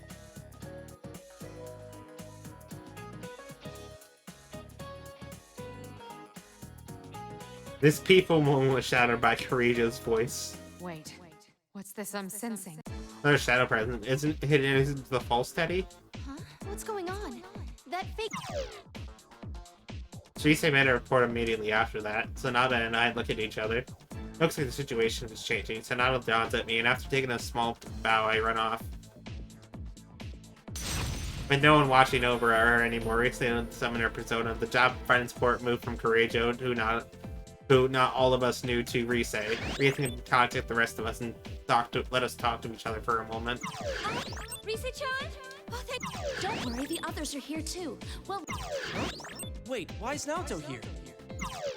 I can't help but smile at this as I tell him about the others I had seen so far. It seems we're all safe for now. And now that we can communicate, we greatly increase our awareness of the situation, our ability to share information. The general must have known that leaving Rise alone would result in this. If he did know, but... It's not just a shadow, it's a super shadow. Yes. It's super shadow. He got all the Chaos Emeralds. If he did know, but left her anyways, there must have been something major happening. Either that, or he no longer has any reason to hide. Hurry on while we share what we know. Ashline in this place may differ from the real Yosagami High School, but the general layout seems to be the same.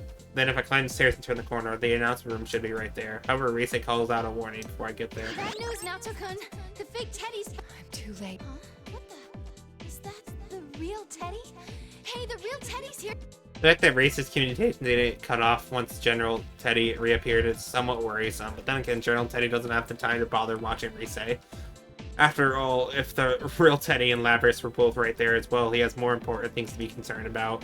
This confirms that General Teddy is a fake. It's only natural then to assume that he is Labyrs' shadow in disguise. However, that makes things dangerous. Labyrs and her shadow are confronting each other. Rise should know the danger of the situation, but she doesn't know Labyrs. She might not have realized what the relationship is between the girl and the shadow. I'd have to warn her, but before I could speak, it happened. The static gets worse. Rise-san? Why can't I communicate her when she's so close? Or something happened in the announcement room. I run there as fast as I can towards her. Restore. I hear a loud scream from inside. As I slam the door open without a second thought, prepared for a fight, but the attack came from an unexpected assailant. Out of everyone, I would have thought it would be. Ooh! Just ending it there? Welcome to the Really? Velvet Room.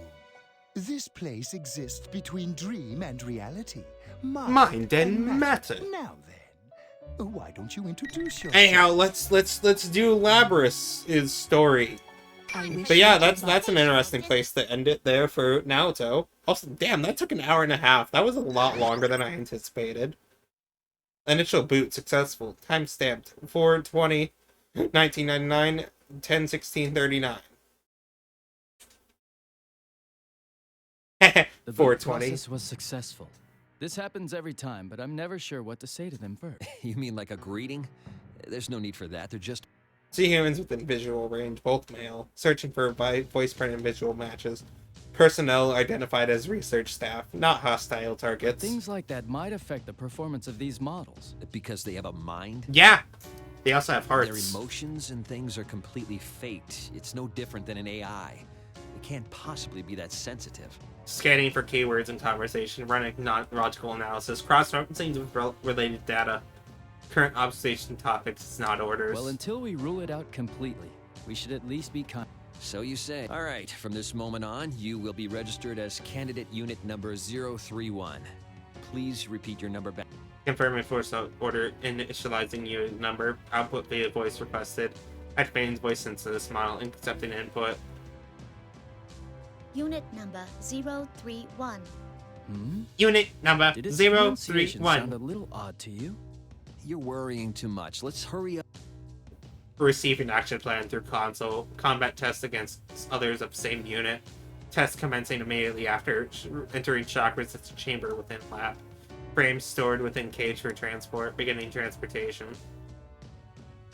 Ah, so this is the one. I've been waiting to see it in action. Transport complete. Cage reopened. New human found. Searching for voice for individual matches. Personnel also identified as a research staff. Female. Cutting connection to outside data supply. Connection offline. Commencing cable disconnection. Now, try getting up. Order confirmed. Oh, hello? Battle chamber. Get up. Initialize movement, motion synchronization engine for motor functions. Accepting inputs. Safety limiter is active. Balance control gyro is functional. Overall movement systems functional. This model's loaded with a nearly pure form of that crystal. I can't wait to see what kind of results it gets. Unit number 031, can you hear me? Confirm your surroundings. Tell us any abnormalities you're feeling in your sensors or any other functions. Order confirmed. Begin simple self-diagnostic. Temperature, humidity, pressure, air composition, lumens, sound all within normal levels. Visual data within expected color spectrum. All systems functional. The readouts seem fine. Monitoring system is full. Okay, we're gonna test your performance inside the battle. When you hear the buzzer, consider everything that moves. Order confirms. Dang, everything's an enemy? Exit confirmed to be sealed. Room shape approximately cylindrical. Height approximately 11 meters. Area approximately 7 meters square. High energy light sources found on an outer wall, soon to be fire resistant and bulletproof. Sorry to do this just after you've woken up, but... Release of facing hatch detective. Mobile objects intruding into chamber. Several objects in total. Containing ritual matches. Analysis non-human. Confirmed the same models of humanoid weapons. Hostile markers confirmed. Classified as hostile units. These safety data limit now set at 70%. X confirmed resealed. The test commenced, signals received, targets not hostile. Yeah, we're fighting. She beats him up. Ooh, anime cutscene to do it too.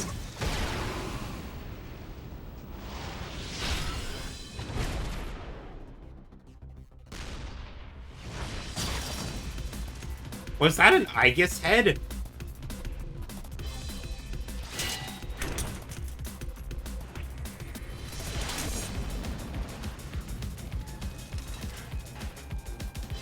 Yeah, those are just Aegis copies.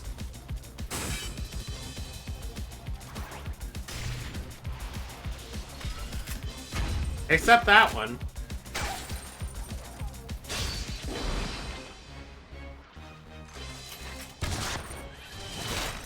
Oof, that doesn't look pleasant.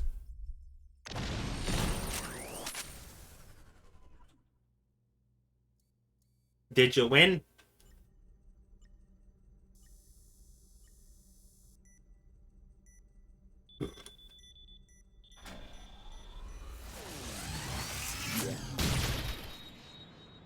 That was brutal, honestly. She's not even done yet. Oh my god. I guess that's what you expect out of a war machine, but like, damn. Excuse me? These things don't have breathing capabilities. Why are you being so brutal with it?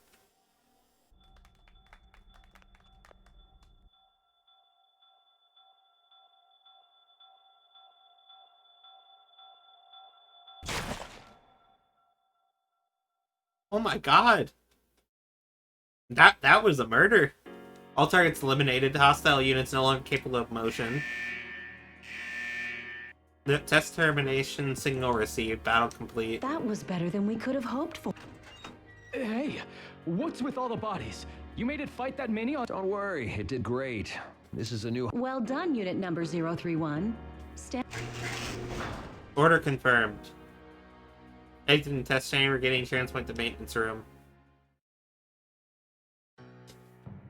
Resetting safety limiters, taking seat in maintenance chair. We're done testing, but there's still one thing left to do today. Okay, random I'm research going to woman. temporarily shut down your optics. Can you close?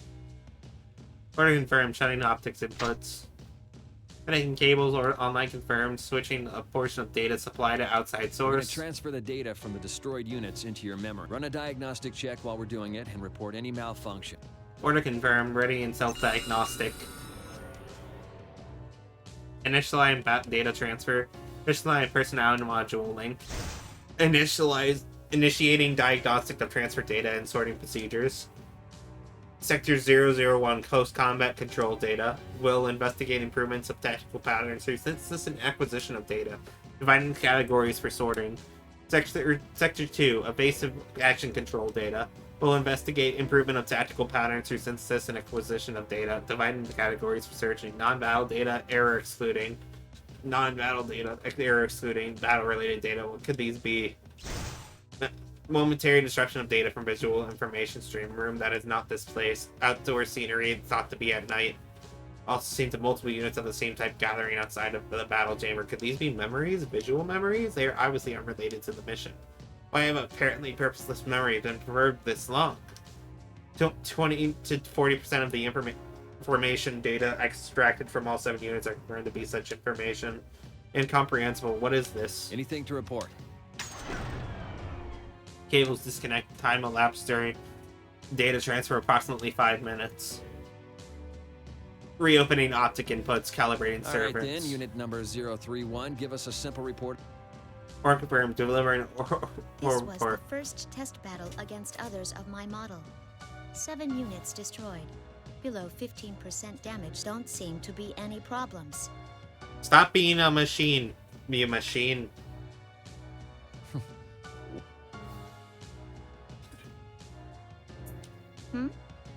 Did I say something fun? Does it have an accent? It does. Accent?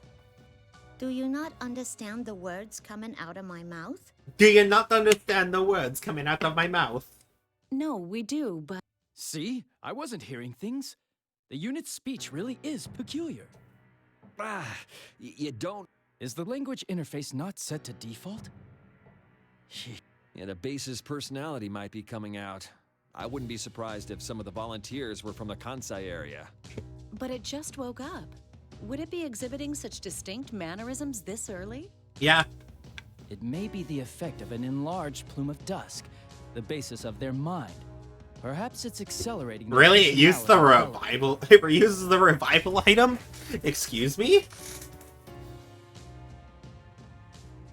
Exchange of opinions taking place on unexplained aberrance in speech pattern. Hypothesis offered that language in the first setting fall outside expected result. Review of recent conversation does reveal such discrepancies. Internal monologue is within accepted patterns, but oral output induce anomalies. Anomalies but I not... don't want to waste this feedback data. Those are the best results we've ever... Leave it. It'll be fine. They can understand us anyway. This is just one of those things that makes science interesting. There you go again. This unit is going to be communicating. Not only that, but because this is an anomaly, it doesn't seem to have a 100% accurate... But if it has a personality, that might speed up the development of it. Yeah, she's right. Indeed, 3 inserts standing around the maintenance chair. Each old tablet was aimed at the display on the chair. All right, unit number 031. You are a weapon created to fight against unique enemies. Therefore, your combat performance is prioritized, but in order for you to use a particular ability, you've been given a certain amount of awareness. That makes your performance difficult to quantify, so we've been pitting test units against each other as a selective growth. It's all in the service of achieving higher performance, and we don't want to waste any plumes of dusk. Yeah, that's fair, I guess. Search term plume of dust one match sound. A coastline is something at the core of personality modules. The name derives from its thin, plate-like shape, resembling a shed of bird's feather. In addition to its circuit-like structure, it has an unnatural vital reaction in response to external stimulus. Nor does the living thing get different. It's thought to exist in a state between mind and matter. It exists between mind and matter. The details are unknown. There are 12 other subheadings classified under level 7 clearance. Access denied. Matter interpreted as the core of personality But modules. regardless of your ego, there is one rule you must abide by. You might as well think of it as an one rule to abide by, awaiting order. The only order is to destroy everything we identify as enemies, though your ego will give you some flexibility when planning tactics. There's no need to think about extraneous side issues. Use everything you have to win a fight. Order concurrent. Understood. Understood. Destroy identified enemies and emerge victorious. A clear order. It is consistent with the role of a weapon. No abnormalities. Everything is clear. Can we go take a nap yet, though? Yeah.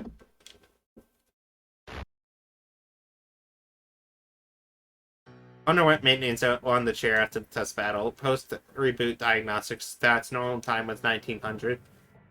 The research staff set new activity cycle. All units return to standby condition at 0900. Units will remain on standby at regular intervals until between tests until 1700. Maintenance setup will take place until 1900. Afterwards, time is allowed to be spent in the outdoor area of the grounds. On returning, entering standby doors and cage, instructions are to repeat these actions until unable to continue.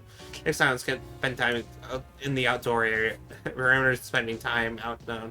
Process that the maintenance to remain on standby and wait for time to pass. Hypothesis unnecessary. But most of all, exiting building. Outside area reached. Light levels limited due to time of day. Many trees still visible, and the environment is almost completely consistent with known data from the off-limits area. The ground is different from the laboratory's surface floor, and the soil is exposed. Various natural plants are here. A certain amount of time must be spent here. The intention may be to heighten basic response capabilities in the natural world. Some of the same unit can be seen stepping into the central area, reassuring the surroundings on various spectra. Unlike the combat test, no hostile unit markers detected. Hypothetical. This combat under current conditions, what tactics would be effective? Yeah, you're talking about the units. They're doing their thing, I guess. No point in really talking about my approach. The unit turns around and stands. It's a pleasure meeting you. Hello, human. Hello, human? Elgato? Are you working? No, Elgato just died, of course.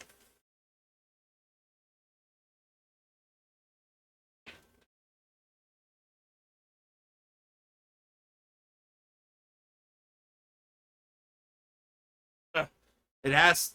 I think Elgato did die.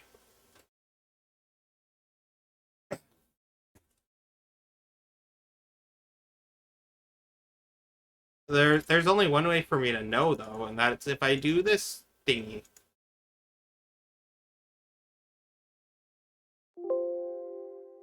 We're going to remove it, and we're going to re-add it.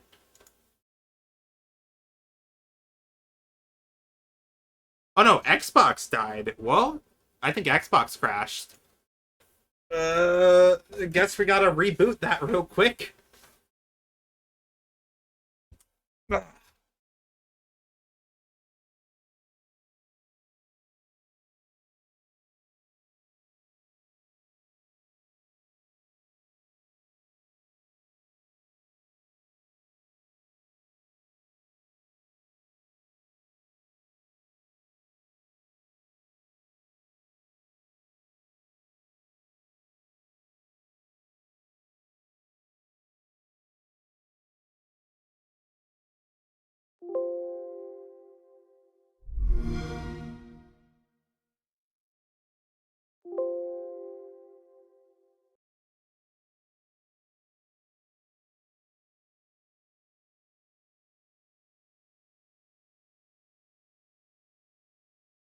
This one is now on. Let's go.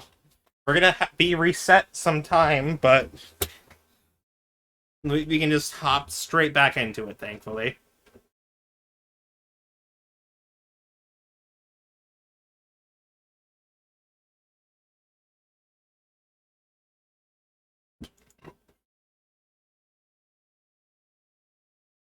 Yeah, 10th Emperor, sign me in. Let me hit the pretty button.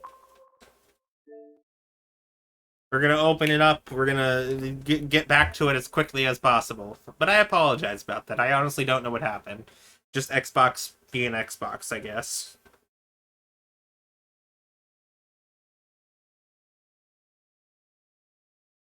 Oh, I know what it might have been, honestly. Hold on a second.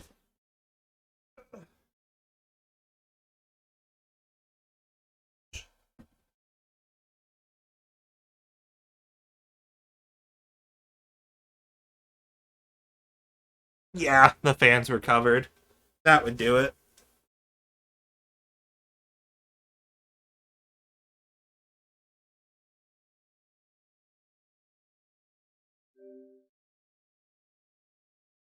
Let me open the Persona 4 of the arenas. Let me do it. Don't be stupid.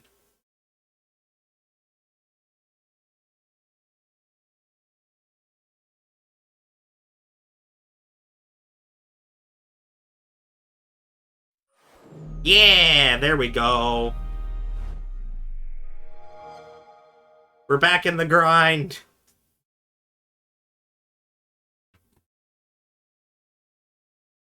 This program will be brought to you by the following Persona 4 Arena.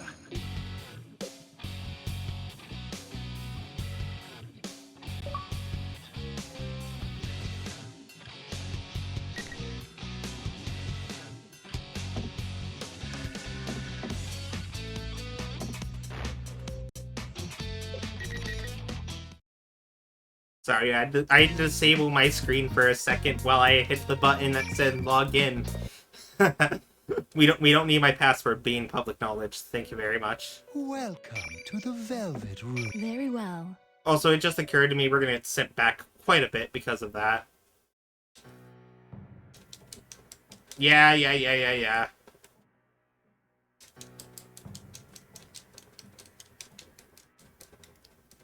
We're back. Let me hit the button so we meet the other meet the other Igus. It's a pleasure meeting you. Hello, human. I processed this statement. Its conversational gamut is unexpected. I find no prepared response in my You libraries. mean like how this is our first encounter? In that case, what are you doing here? I've never heard your accent before. It's intriguing. They said stuff about my accent too earlier. Do I really talk that funny? Nah, I you're wouldn't fine. say it's strange. It was just surprising. He looks over again and then speaks quietly to something in my right hand. I examine what it holds. It looks like an organism. Its body is covered in white fur. What's that thing? It's a dog. It must have wandered in. Organism parameters are consistent with excess data on dog. On just specifically the word dog. Its size does not present a threat. The search of this specific breed is cancelled. A dog. Yes, dog. My unit number is 024. I wouldn't call it my name, but that's how they refer. What's yours? A question difficult to respond. Conversational top subject of names is newly introduced. I'm unit number. They're up to the 30s. I see. That must mean they're finally creating units loaded with full-sized ones. Yeah. A dog barks. A scan of the surroundings shows several units turning to investigate. All units ignore it and look away. This one wants to say hello to... It does? Kind of. After carefully comparing its mannerisms and slight variances in its Aww. body, I just figured it out. Its right hand pats the dog head while its left scratches the dog's neck. Number 024 continues to make various forms of contact with the dog. 24's actions are consistent with styles of communication. Possibly spending time is to develop communication skills. Conversing with others of the same unit or finding communication will enhance cooperation tactics. Counterpoint. No value to detect and communicating with organisms not of the same unit or human. What's the point in doing that with a... The point? There isn't one. There is no point. Unexpected response indicates that 24 is not like other units. Are you interested in what I'm doing, though? Interested? Is there interest involved? It seems to be the case. Unsure of purpose of earlier question to 24, why ask it? Arrows and detect electric noise. Recognizes pseudo-information involving no sound waves yet perceived as sound data. It is the alarm signaling the end of this activity. All other units begin moving as one towards the building.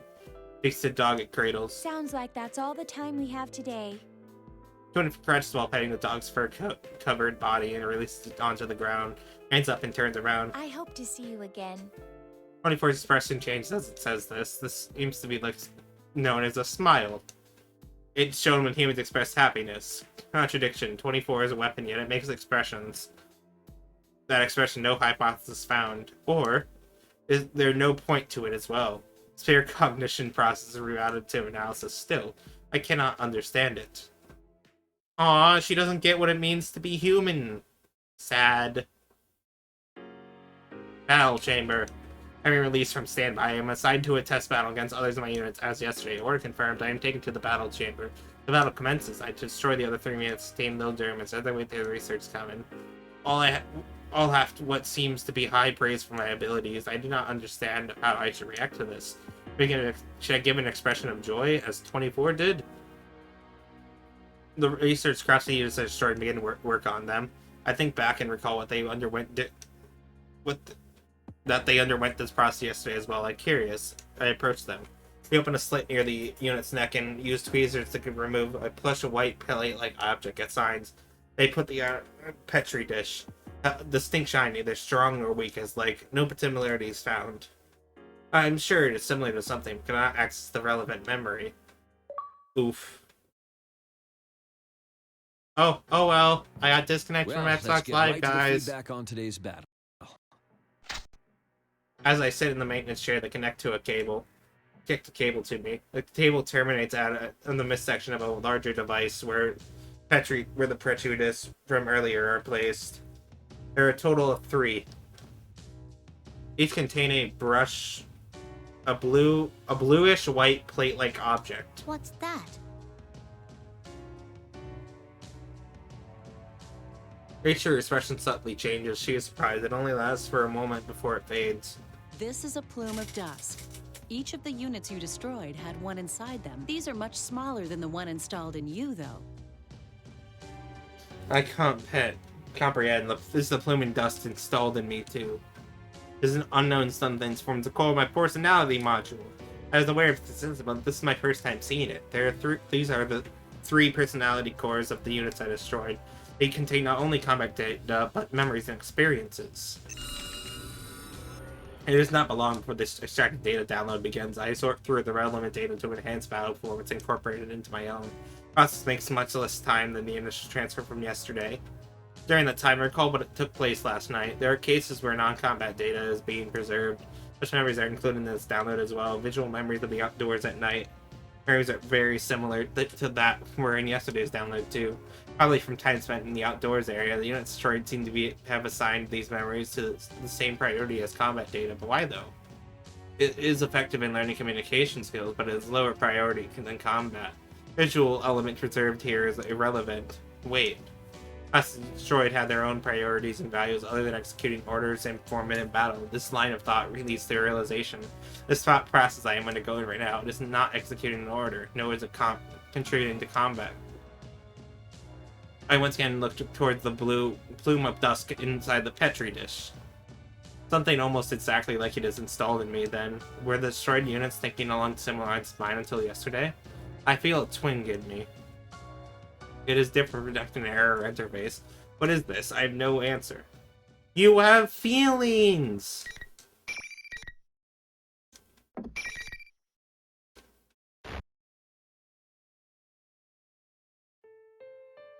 My second night of spending time in the outdoor area came. It started approximately 30 minutes later than yesterday, but there was very little variance in weather and temperature. The difference is trivial. The night sky had the same soft brightness. Oh yeah, I'm kind of worried for number 24 as well. I feel like they're gonna fight each other. The wind and trees are no different. Not understanding why, initially a data search regarding the tree that catches my eye. I learned that the tree varies slightly from the specimens of its kind found in natural forests. Though this topography seems natural, it could be cultivated and managed by the facility. I decided to traverse the outskirts as I did yesterday. It was not long before the familiar movement comes into view. There is no need to run a scan for visual matches. I know that is unit number 24. 24 left side is turned towards me and is sitting on a large rock. When I approach, 24 notices me and turns around. Are you looking for something? 24 initiates conversation. Huh? Who, me? I just wondered if you were looking for me. I did express a hope yesterday that we would meet again after all. I was looking for 24, it's true, I may have been. I began walking the same road as yesterday, but once 24 came into view, I changed course to approach. I may have been searching for 24 in this area. Did I desire to reunite with 24? Why? I am silent due to lack of an explanation. 24 smiles again, a smile. What was the cause of that expression this time? I do not comprehend. Like so many other things. Would you like to sit with me? This rock is large enough to accommodate us both. Yeah. It would be more relaxing than standing. Thanks. I sit in the offered space and gaze at the same scenery 24 is looking Can at. I ask you something? What? I devised the voice doubt I experienced during the combat test today. In my limited experience, 24 has better comprehension of such matters. Do other units think about stuff that doesn't have to do with fighting and missions? Do you have such thought? To tell you the truth, I can't really say. Feels like I do, though. Aw, 24 is silent for a duration before speaking again. Units of our model are all given a mind. It's so that we can eventually develop what is called an ego. The reason our appearance closely resembles that of humans is related. It's to foster self-awareness, similar to a human's. Have you not been told about persona? That word is unknown to me. Persona, access searching for persona. Over 1,000 headings found. Unfiltered results for which subject is referring to. I'm silent. 24 smiles through the conversation.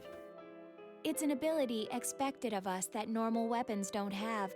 The conditions to use one are theoretically already loaded in us, but a well-defined ego seems to be necessary to activate it. Yeah, I was aware that we have been giving a mind. Hey, I saw for myself that the part that forms our personalities. It's an activation triggered by development of communication skills. I just don't have a good grasp on it, though 24 continues to speak. That's why I'm sure there are others with thoughts that do not pertain to missions. That seems to be the case. Then maybe those I trains its gaze on me. How does that make you? The opponents you destroyed may have thought similar things to what you just did. Do I feel things? I cannot say for sure. I'm unable to respond to the question.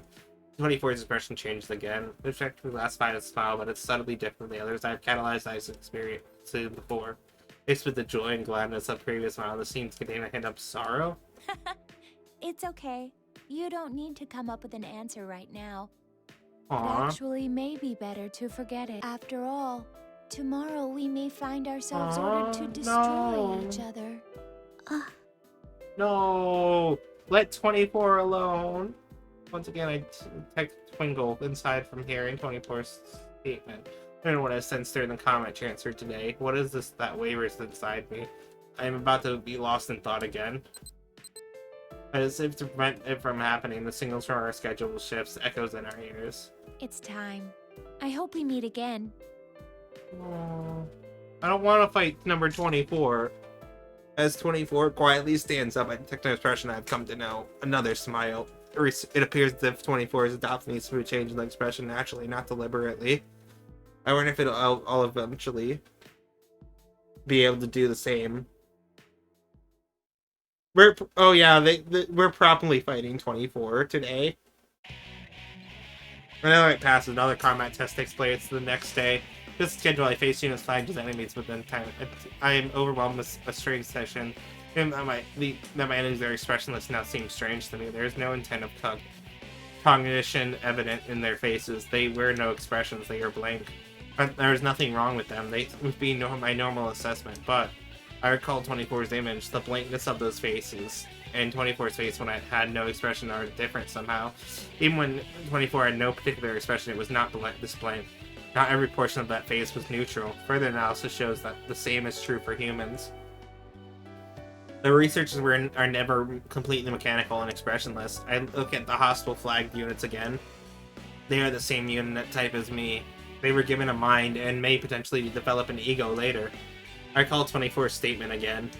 Did you feel something when you destroy an enemy that may be thinking the same thing as you? I enter a long train of thought when the enemy moves. I shake my doubts and to focus on the battle. I study the opponent's movements. I formulate the most efficient method of damaging it. Execute the method over and over. The array of action type to select from, and my flexibility in linking them will decide the outcome. Having already received 10 units worth of downloaded data, I'm likely second to none regarding the scope of possibilities in this respect.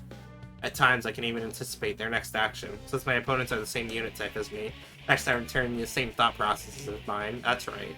They think the same things as me.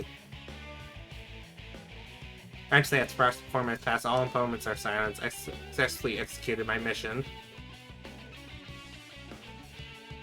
Then, the day after that, I achieved victory in the combat test with the same efficiently. It's easy to eliminate them. I first begin targeting their weapons. It is not always necessary to destroy their main body. Then keep resist for the battle's over is the most effective way. I win the next day, and the day after that, units geared for close combat with no external weapons give me no choice but to damage their chassis. But even then, there is an order of things. If I destroy parts that present a threat, such as the motor functions of their limbs, the match should be considered as one. Soon afterwards, began understanding the end of the test deck. I was just as I expect. I started rushing over to the unit collapsed on the ground. I've only destroyed the unit's arms leg. It's still conscious. I realized that I do not know its unit number. I'm at loss how to address the unit. Asked me a question that I did not expect. You seemed to deliberately avoid attacking the face or the neck in that battle. Why? Huh? I'm momentarily at a loss for words. What the unit says is true. There's no damage to its face. I reviewed my actions during the battle and find that there's no point that did I attack its neck either. The neck cranial region is where the plume of dust is housed. If it is destroyed in any unit type, that unit will fall. Aim to disarm an opponent defective, but would targeting this obvious weakness be a more efficient tactic? I avoided doing so? Aw, she's becoming human. Let's go. The researchers enter the chamber and hide the unit from my field of vision. I cannot determine whether my last words had an effect on the opponent's expression or not. Aw. Maintenance time. These past 3 days, it hasn't been destroying the other units beyond repair, like it did in the... It must be learning to finesse its attacks rather than just using brute. The result? Swift, overwhelming victory. Its evasive skills are improving as well. That level of flexibility and evasive action could never be replicated. This unit's collected a good amount of feedback data, too. It's growing steadily, feeding on the bone. You don't have to say it like that. Rates started turning for the download. Growing, destroying them and absorbing their data. That's what growing is. I thoroughly destroyed a few of my opponents these last few days. Our bodies were salvaged. While I downloaded data, a couple of their still bodies within view.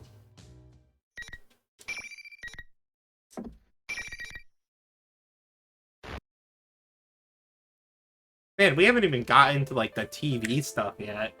This is the comment test are repeated. My actions outside each night are repeated as well. I become aware that I am seeking out 24 of my own will lately. Mental communication with other units most often they cannot understand the meaning of my question. This prevents us from conversing. But that may not be the only reason. I want to converse with 24. I begun to desire it. When I go to see 24, the white dog I saw on the first day we meet appears up from somewhere. This one seems to have been raised as a pet somewhere far away from here. But one day, it was brought to the forest near here, and its owner suddenly did... It seems like the 24... Seems unlikely that 24 obtained such a detailed history from our research staff. Why was all this information obtained by communicating directly with the animal? From a dog that does not speak human language? Its name is apparently Snowy. At least, that's the name it responds to the most.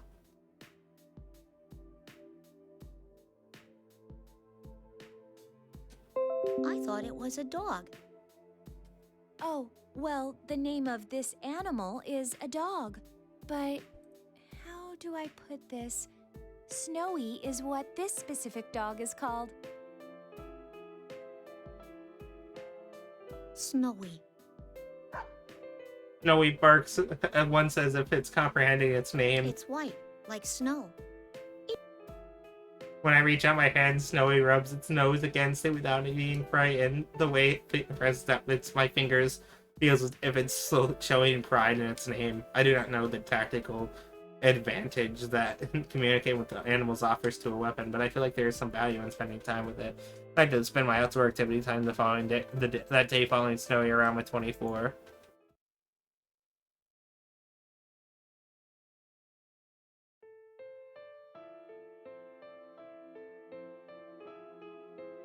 It is outdoor activity time on the next night. When I arrive in the outdoor, I'm listening to a certain sound. I hear this sound intermittently every 4 to 7 seconds. I had wondered about unknown ambient sounds the first day. I determined that it wasn't a threat and focused my consciousness on other things. Today, I increased my microphone sensitivity to max and content sound. It is similar to something familiar. I see on my memory still I realize what it is. Not enough water. When I hear it when the staff use a device to clean their hands and tools. Waveform has some similarities to that, but if the sound at this volume is such an open space, the water must be higher than a normal supply would allow for. What could it be? I contemplate asking 24. It's clear that 24 knows much more than I do. I begin walking in search of 24. Where could 24 be? I could go to where we spoke and then we're not there. Or it's also not at the rock where we sat together. Is 24 not here? Quickly discard that possibility. We were not ordered what to do while we were here, but coming to this outdoor area is an order. If post-testing diagnostics show no anomalies, we are all here. We are also report directly here. I consider this. If there is no abnormalities, I feel a twinge in my chest. It is longer than ever. 24 will be here if there are no abnormalities, but what if there are such abnormalities? What if 24 was damaged during the combat test? No. And saying damage is not necessarily the extent of the problem. Could it be... I realize that my arms are trembling slightly. It is not a conscious movement. I cannot make it stop. Is it possible that perhaps 24 lost in a combat test and was destroyed? In these circumstances, it would be expected for such a day to come. What if 24? What if she never came here again? No. Oh, this is where you went. Oh, she's You went to the alive. usual spot, so I was looking for. Until I heard a voice from behind me. I sensed stop accepting import. No sound, no light, nothing. All of them came back online with their voice. I turn around. 24 furrows her brow and looks into my face. What's wrong? The look on your face seemed as if you saw something frightening.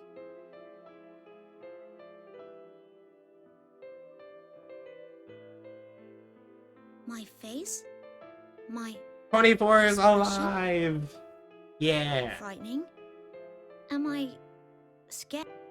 Not confident. I cannot make that judgment. Are you perhaps scared of fighting? Nah, I don't think that's it. Nah, we're just scared of fighting you. I can't tell. Am I scared? Scared of what? That she will disappear? During an operation, it is possible that I might assign greater priority to other units' safety than my own. We are not on an operation now. But this emotion is not the same anyway.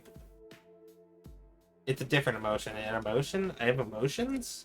I like 24's face pleadingly, but I cannot put my question into words. I cannot express my feelings to her, and though 24 sees this, she says nothing. She only smiles tenderly. It's the same smile she showed that looks happy but also sad. During that night's outdoor activity time, neither 24 nor I spoke much.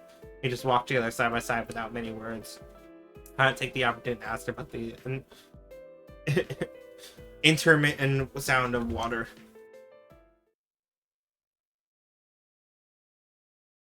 It's the next day. I detect some sort of weight in my chest. I am aware that there's no physical weight there. It's almost like a psychological phenomenon. More vocabulary. The idiom of being heavy-hearted applies best. I cannot help but find it amusing. It is a very apparent phrase. But what is causing this heavy-heartedness? Though I may not be able to see 24 someday, that may be it, but I do not think that is all. For the next few days, I spend my time without finding an answer to this question. Each night after the contest, one at a time, I seek out 24 first. And firm present, I feel an instant sense of relief and rush over to her. We exchanged standard greetings in the first few days, but practice was eventually discarded. Now there is no special greeting between us.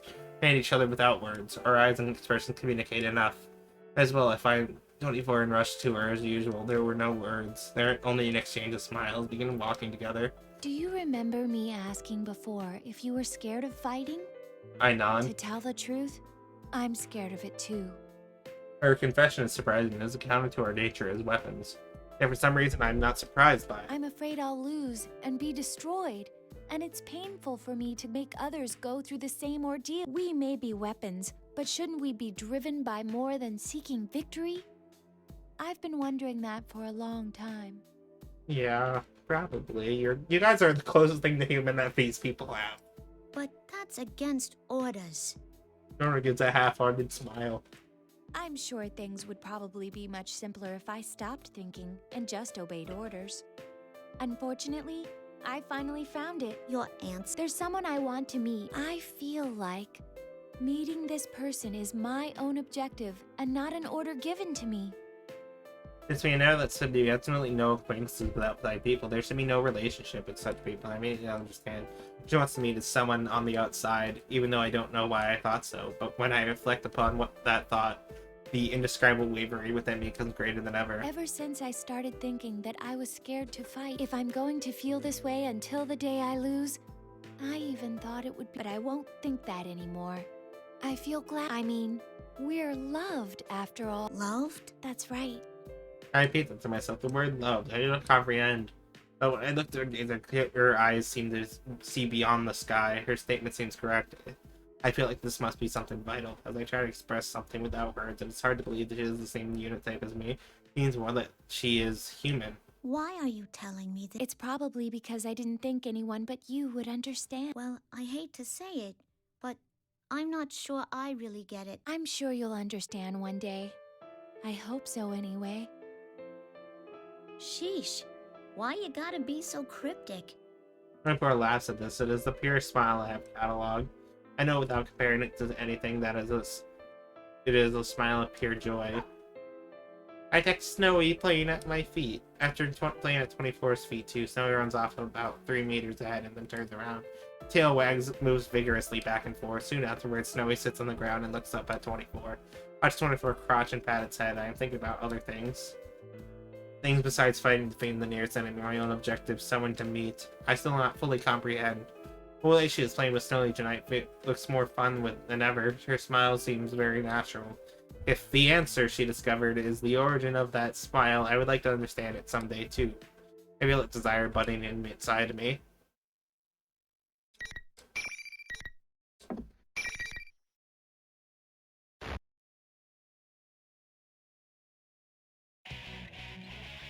Once again, I participated in combat tests. Once again, I claimed victory without destroying my opponents. I triggered only her weapons and limbs. I elect not to employ the targeting the weakness in their cranial regions. I believe that if they think the same things that I do, they would not wish for their personality models to cease functioning. Even though if I do not destroy them and reset their plumes of dust, either way, their functions will be suspended. My actions are difficult to justify, but I feel that suspension through destruction is not over the end for them. That is what I think when I rationalize it by applying the criteria to myself. I do not think anyone wants their conscience determined by those like them. I find myself more conscious of the damage I sustain in my efficiency in combat than ever. Depending on my results, I may be eventually going to destroy them.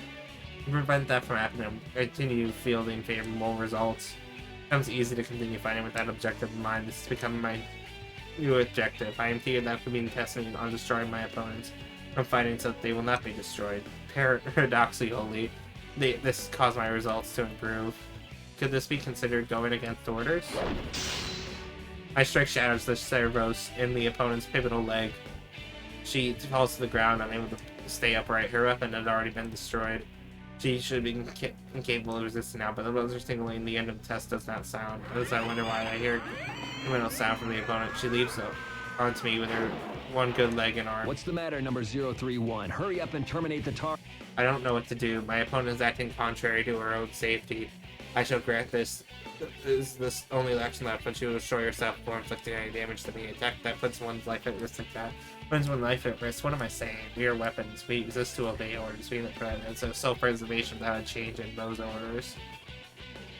That's why she is challenging me to a fight. She will do so until all of her circuits and servos burnt out and she becomes incapable of action. As she grapples me, my hands to her neck and squeeze. I adjust my grip limiters to 70% of the maximum, makes up the normal sound.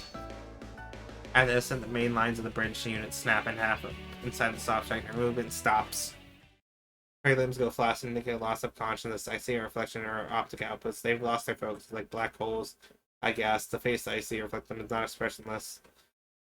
How should this expression be classified? I've seen it sometimes when 24 silence, the face indicates sadness.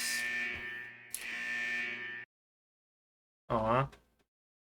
I was thinking the end test finally rings.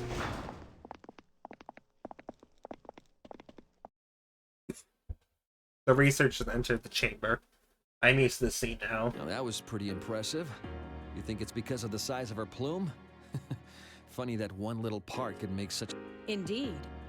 Most of it is due to differences in their tactical mentalities. It may be on the cusp of what we would call an ego. Considering how everything's been going so far, I'm starting to believe more in personal abilities. One little part is turn the thing with Dust to me is comparatively the largest among the units of my type. Does that this part determine everything about us? 24 smiles seems much more human than mine. I find myself opening my mouth to speak.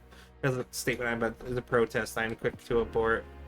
What was I about to defy the staff's authority? They speak to me confusingly used to have gone unnoticed. Well done, unit number 031. That was an impressive display of Plus you cleanly severed its transmitter, leaving the Plume of Dusk unharmed. That's certainly ending things on a high note. Yeah!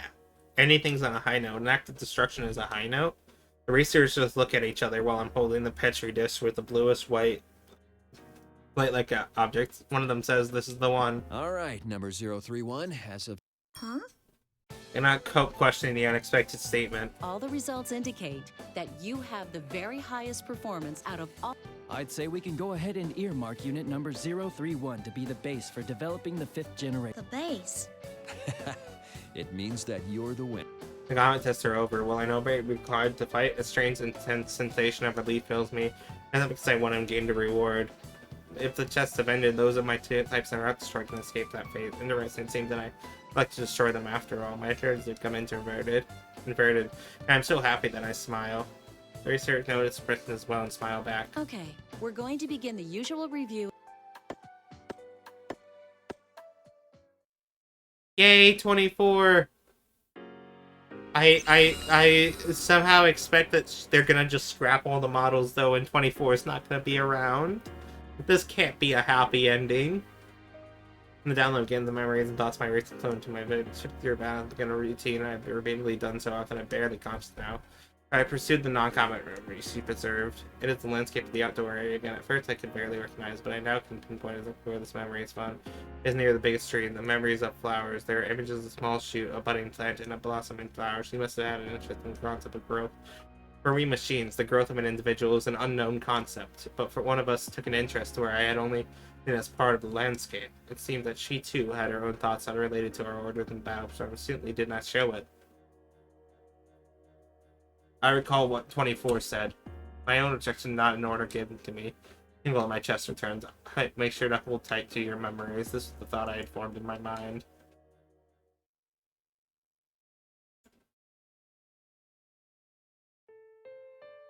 Once again, it's time to spend time outdoors. I could meet up with 24. It seems she was looking for me as well. Hey, can I talk to you for a while? The lab boys told me today that they were putting the kibosh on the test battles. I see. It's over then.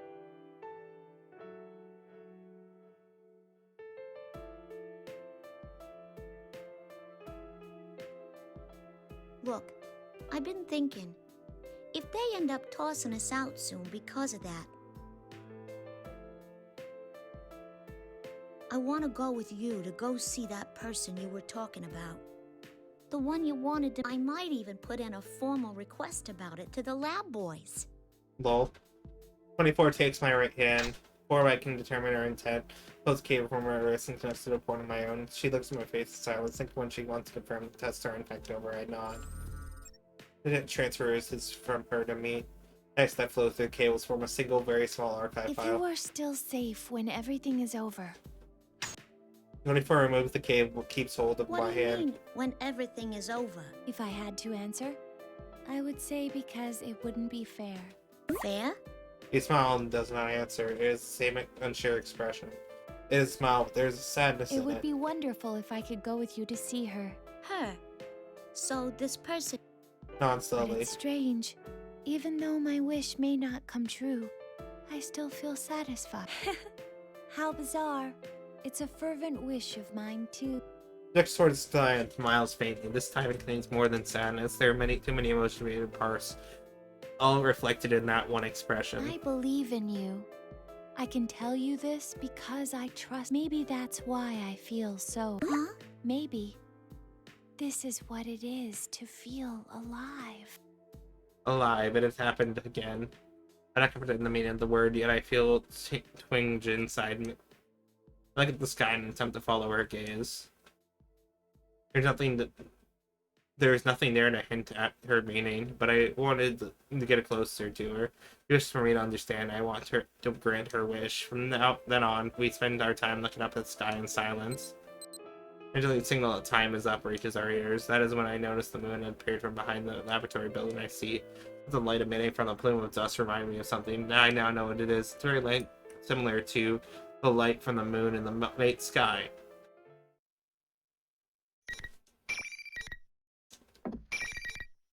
We're at scene 5 already.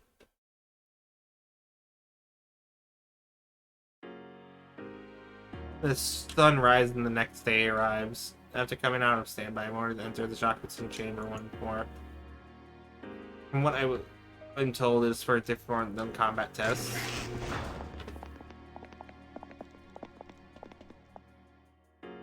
Soon after, the 3 research supplies the feedback downloads appear.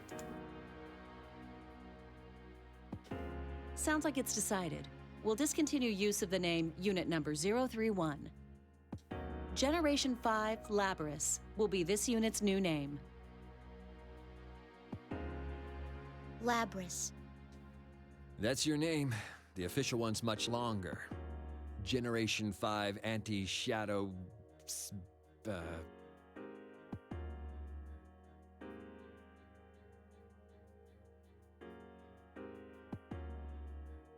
Fifth generation anti-shadow suppression weapon Labyrs. How hard is that to remember? Hard enough. Labyrs. There's this designation by name, and that is not a number. I've never questioned being called number 31 until now. Nothing about it seemed awkward. But I've wondered why I am happy now to have acquired a name. Even if my designation changes, I will not have a concrete effect on my abilities, but by discarding my number for a name, it feels I'm no longer one of a series of minute variations. I am a discrete individual. That might be why I'm so smiling as a result. From now on, the battles you fight will not be to test your performance. They'll be geared toward drawing out a persona. First, you will fight all the remaining units of your model type. Your objective is to destroy them. Huh? No, I don't wanna. I'm perplexed at this disconnect between their tone of voice and the specifics of the order. Fighting against our main is of my model type. Destroy every last one of them. The fear impulse and self-preservation instinct seem to be the key to activating a persona. This is the most effective method of inducing extreme mental stress. Stress? Come on, you don't have to go this far. I don't want to fight the 24.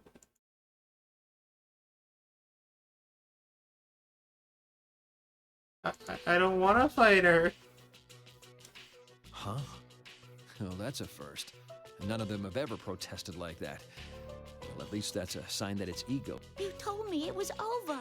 I thought I wouldn't have to do these things anymore. You. Ain't there some other way? If there is, please, let me do that instead. I don't want to fight him anymore. Look at me with the apparent surprise on their faces. Did my process get through to them? I hope so, but... That's a surprise. Such natural speech patterns. All the data's being recorded now. Let's compare them and look at which... They don't muddle themselves. I am at a complete loss for words. They are not machines, but humans. And on top of that, they are creators. It is not possible that they do not understand me. The current expression until now, I thought they were understanding people who treated us as close to humans. I was wrong. I am only an object to them. No matter what I say, they will only see it as a response to stimulus. Find the gentle attitudes. We are nothing more than test subjects. They hold no emotional tact. They do not focus on what I am saying. They are only interested in it as a reaction. I don't want to fight the 24 though. I don't want to do it. Don't make me fight him. The Reese ignore my stunned silence, hastily leave the chamber. Their figures are hidden behind the hatch. Soon, with terrible low-pitched sounds, they hatched on the other side of me when my opponents came through. I will be forced to fight today, and in days to come, I continue for my opponents each time. I cannot find the words I want to say. It's like turn my head towards the hatch, but what I see there is truly what leaves me for a loss of words. No. The opponent is number 24. With her sadness on her face, she is quietly sitting there, expressionless. No. 24 steps to shit with gazing at my face.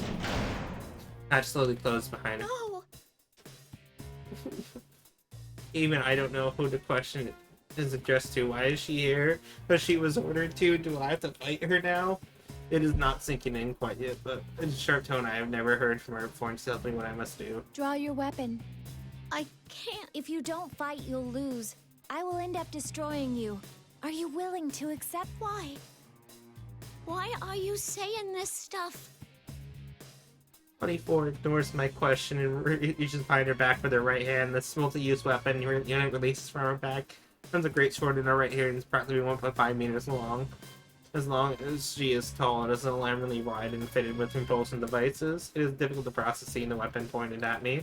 If you fear being destroyed, if you have a heart capable of that alone gives you the right to attack me. But doesn't the same go for you? I cannot help but plead. 24 does not answer. It appears that a small smile forms on her lips. You said there was someone you wanted to meet. I can't fight you knowing that. I turn and appeal to the embracers watching from the other side of the glass wall. Come on! Stop this! I don't want to fight anymore! Aww. Poor Labyrs. I press against the transparent wall and continue to circle with my fist. My safety limit is disabled. It must be coated with something I can't not even scratch it. It's just on the other side completely expressionless. It is as if they are machines of themselves, incomplete, but they do not respond. If only there wasn't this clear glass wall between us. I am so frustrated. Why? I then hear 24 speak up weakly behind Only her. one of us can exit this. Huh? They never told you, since you were strong enough, that battles never lasted. But that's the rule of this. The only time the door leading beyond that transparent wall opens is when one of us is considered from the start. This whole setup never took our feeling. I can say nothing. I can see from her words what atrocious battles are forced upon But me. talking like this is a waste of time. I can see I won't spur you into fighting with just words alone.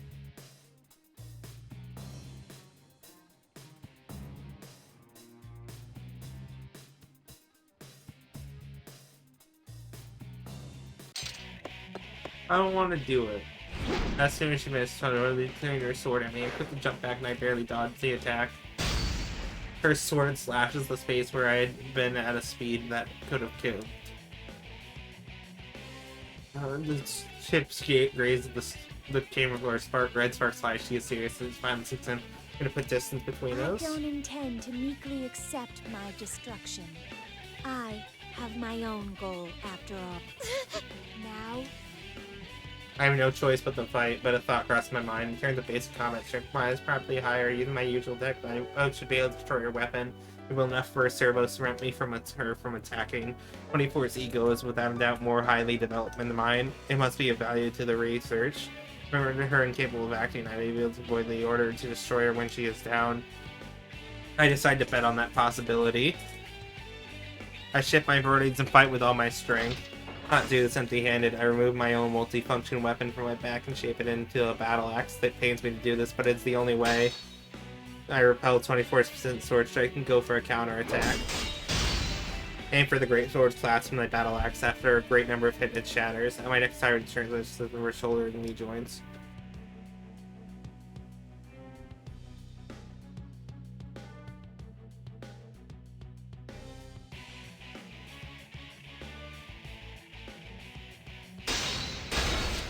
In terms of output and movements itself, I detect various differences between us. Among those of my unit type, I awaken latest. Compared to 24, not only my personality module, but my limbs are as well, have been upgraded to the latest versions. It is only a matter of time. 24 loses virtually all offensive capabilities and falls through as a plan. 24 is mostly undamaged apart from weapon and motor functions. I immediately turned towards research on the invisible moment voice. Isn't this enough? She had that ego thing way before me. Destroying her won't do anyone any. Here in the street only laugh. Their faces are as joyous as when they see results that surpass their expectations. Why? What in this should cause such joy? 24's body collapses and begins to convulse. Pose for a few seconds, so it should not be able to move. It drags itself all up. Huh? Unpleasant video sounds are coming from all over her body. It indicates that she's undergoing reasonable stress. Still no expression appears on 24's face. It is a cold, dull-like void. It is similar in appearance to a newly activated unit. I knew as soon as I looked at her. She'd never make a face like this on her own. What did you do to her? It'll be coming at you with everything it has now. You better not hold back either. Number 024 had an excellent record against others of its model. Even you might have a hard time beating this one. I unconsciously found myself biting my lip. We are weapons, in other words, we are tools. Of course, there would be a means to issue orders remotely. What I recall what the research said. Most effective method of inducing extreme mental stress. In other words, the more I strongly desire 24 small, the stronger my reaction will be when forced to destroy her. That is why I laughed. It's the strength draining from my shoulders. There is nothing more I can attempt now. All I can do is end her. Aww. I mean, 24, rather, her animated shell approached me, its limbs shaking. Missed all thoughts on really attacks and slowly turn around. My body goes cold, my arms move into a position controlled by someone else and ready my weapon.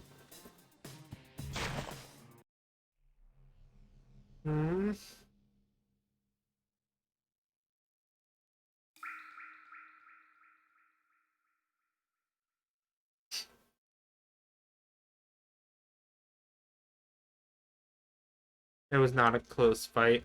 Once I decided to finish this, once I had resolved to stop her, 24 as she is now, stood no chance against me. Pepe hands. I fell to my knees next to 24. Her limbs have been shattered. She will never rise again. My processors are overloaded with things I cannot understand. I feel as if if all processing is slowed. 24's face turned to the ceiling. Hey, are you not gonna look at me anymore? You're not gonna smile again? I did not expect her to respond, but only I stared at her without knowing how to react. She turns her gaze and smiles. I'm sorry to leave you alone. Aww. I leave the rest to you. Those were the last words she spoke. I can't believe this. 24's dead face is laughing. She smiled at the one who destroyed her and robbed her of her dream. All at once, everything hits me in a torrent of emotion and data. I've lost her. I did it. I took everything she had. My vision begins to fade. My thoughts go with it. I don't know what the lights are actually dimming, or if it was only my perception. It is too much to handle. It's ground helplessly like a crumbling statue.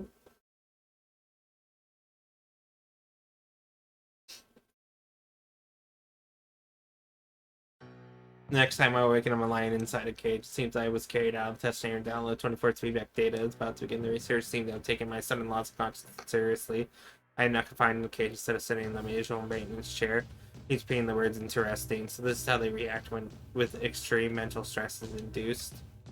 I can hear their voices clearly. They seem to derive pleasure from the fact that I lost consciousness due to mental stress rather than physical damage.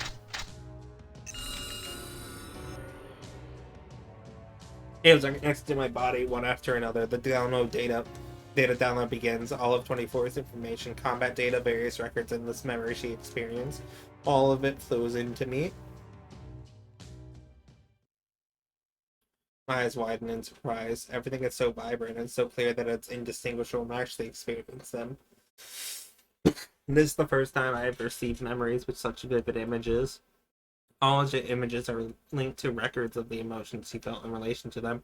They are strongly linked that my screening protocols cannot distinguish them from human thought. That's where we spent time. The big tree where branches were examined. The sound of water we heard periodically. The snowy playing around. As I read... If As I relive 24 experience, pick up on an unfamiliar voice. There is no associated image, and a familiar voice can be heard. It's a female voice. There is a female research that, but this voice belongs to a younger person still in human development stages. I know the world is a big place. And I know that there's a lot of people in it. But I won't be able to see it for myself, or meet many of them. I'm too weak for that. It's everyone the researchers or those of my unit type. It is very similar to my own speech output. Thinking about it has made me sad more than once. But I didn't want to do nothing and be left with regret. That was when my mom and dad looked into some options. If even a sick girl like me could make herself useful to others in this world. Who could this be? I can only know that she was female. She was in a situation where her condition prevents her from moving freely. It was that instead of lamenting that fact, she decided to volunteer for an experience of some kind. There's 24 here. This voice, did she know this person? And ask her if that is no longer possible. At first, I kept wondering how much I could really contribute. But after hearing more and more about the Others, it is strange, but when I hear that, I feel 24's heart waver. Was she surprised? Perhaps even I feel something unexplainable. And yeah, my big wish is to make myself useful. But the ones born from me... Is born the right word for it? Kind of embarrassing. My other wish is that the ones born from me are happy. I doubt I'll be able to talk to them in person or stay with them, but I still wish from the bottom of my heart that they all have happy lives. Voices that meaning characteristics in the past, I expressed it as a variant and waveform, but each held its own touch art and temperature to it. This voice sounds very warm and kind. I would like to listen to more of it, but the speech ends there. There are no more related memories from 24. The cable is disconnected. I decided to search the archives for results matching that voice. Sadly, there are no results, but during the speech, I remember something. The archive given to me by 24 last night. I quickly opened the folder and there is find a single file, text If file. you are reading this, then I have most likely been destroyed. It may be that you already understand the concept of guilt, but you have done nothing wrong. If Seal safe and everything is over, she must have meant if I defeated her in combat. Knew what would happen to those who lost in the trial. What emotions was she feeling then? What was going through her mind as she prepared this file? There was something wrenched inside my heart. I happened to access certain data during the feedback treatment, and artificially creating a personality from scratch is very difficult, though they hope to achieve it in 2 generations. But those of our model were actually made from the template of a certain girl's personality. That includes you. She had left a recording for the units created using her personality. A message for those of us who did not yet exist. That's what I heard. She speaks in a strange way, like you. I thought, we really are connected to her. Think about that unknown voice. The experiment the voice spoke of was related to our development after all. The voice was speaking to us. The one who gave birth to us loved us. When I understood that, I felt like my eyes were opened. Though my life was filled with suffering, my birth had meaning. I firmly believe that. I want to meet her. I need to tell her thank you for giving birth to us and for loving us. Aww. This was not an order from the scientists. It was an objective I made for myself. So if you can understand my feelings, I'd like you to do this in my stead. Give our mother my thanks. How 24 must have wanted to meet the girl who saw us as her mother. She must have longed to thank the girl in person dated within me. Her heart tells me so. During the time when she was ordered to destroy her sisters, this wish must have been her only hope. Yet it did not come true. I shouted it. The one she herself said was the only one who could understood her. She must have been devastated, but the latter ends in the way I least expected. Though we knew each other for only a short time, I'm glad I met you. I feel the same right now as our mother did. I wish from the depths of my heart for you to be happy.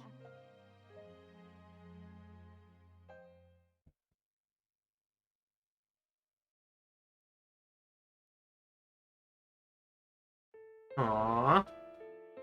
I am shocked. How can she feel that way towards me, towards someone who may one day destroy her? It is then that the visual input for my optics is very distorted for some unknown reason. Nothing trickles down my cheek. Labyrs, is she crying? So she is. I can't believe we're actually seeing a machine being driven to tears. But its mental graphs are clearly abnormal. What kind of information did it down? Who knows? That's one. We should take care to limit our studies to just the battle data. It doesn't need any sentimental memories. You can delete those. Why make a weapon so emotional? Delete them. Something arose within me. It drowned out the feelings for 22 and our mother that filled my heart. Delete! Like hell you'll delete! Audio notes to lie aloud what 24 left me to be deleted for their convenience. I will not forgive this selfishness. We have been treated callously by the researchers in the laboratory. They gave us hearts, yet made us destroy those of our unit type as enemies. We killed our sisters at their command. If we refused, their desires were over and became their puppets. Because the girl who desired our happiness were not taken into consideration. Not even the few memories that 24 my sisters and I have accumulated are about to be erased like trash. Though their aim is to develop our ego, they might find it confident for us to have real inconvenient for us to have real hearts. These feelings within me may be erased, perhaps even my heart itself. If that happens, will I resume killing my sisters without hesitation? What is at least forgivable is that proof that 24 had lived. Her last wishes will be permanently lost. My hands they make a slight grinding noise. The gold that 24 found for herself is left to me. I will carry it out as my own. Yeah, time to rebel. Let's go. Warm crimes. Burning into my heart is my goal. Nothing will make me surrender it. It must be fought for, or rather, it must be protected, even if it means fighting. What the? Its emotions are spiking into the red. Hey, what's that warning? No. What? That can't be. There aren't any. I am able to release all my limiters being inside the cage. The research monitors me on their PC tablet seem perplexed and alarmed by this. They should be. They are witnessing an override on the principle of non-aggression towards humans. Yeah! Do it, Labyrs. Beat him up. One of them steps away from the cage I am in and reaches for the switch with all warning labels around it. My restraints appear to bind my limbs. Are you saying those mental fluctuations were enough to override the OS? That plume's playing pranks on us. Hey, hurry up.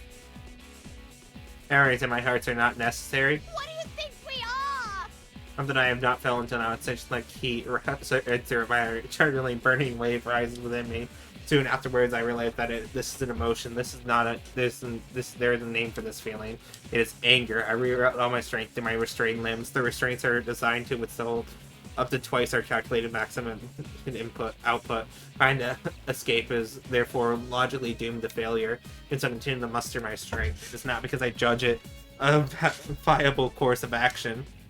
I am merely executing an order. I am acting based on my emotions. It does not matter if the restraints can be destroyed or not. I wish to destroy them.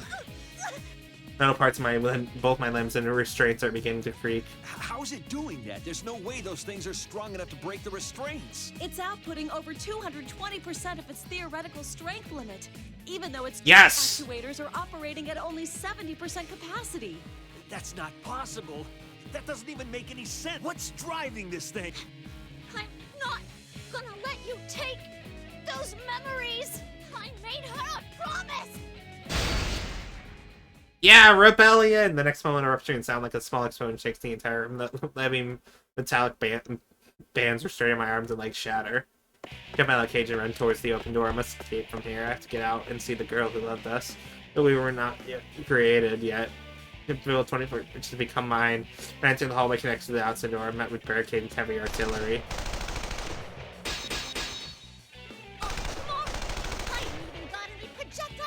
My sister units and I have never been equipped with firearms.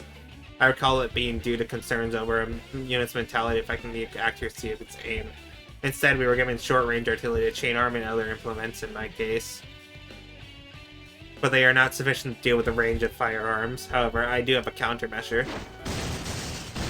I use the flexibility and depth in situations of my developed mind. I dodge the complex projectile trajectories and destroy the opposition. Eventually, I reach the end of the hallway and exit to the outdoor area. I have not seen this environment before. The trees are the same species as those that grow near the facility. These specimens are much healthier. Where am I? The question did not cross my mind until now. Where am I? Where are we? I have not used the GPS that should be installed in me. It seems that the research facility blocks GPS signals outside of its walls. There's probably events location for me and pinpointed. Is there anything in the environment that can help me determine my location? The blue sky I'm seeing for the first time is stunning, but irrelevant. Then I notice a periodic sound of liquid in the distance. That is the sound of the ocean. The answer comes easily to my mind. One of the systems has taken an interest in learning what it is, helping to keep me alive right now. When I think of it in that way, the burning feelings rise from deep within my chest, but none of what I see in my front is helpful. Is there anything else by which I can determine my location? Any landmarks or signposts? Examine my surrounding while running past. These trees obscure my view. They are a unique species. They may be a hint. I review the trees and run another search on them. Did this once already, but there is much more data available to me now. Once again, results come easily. I know the cedar.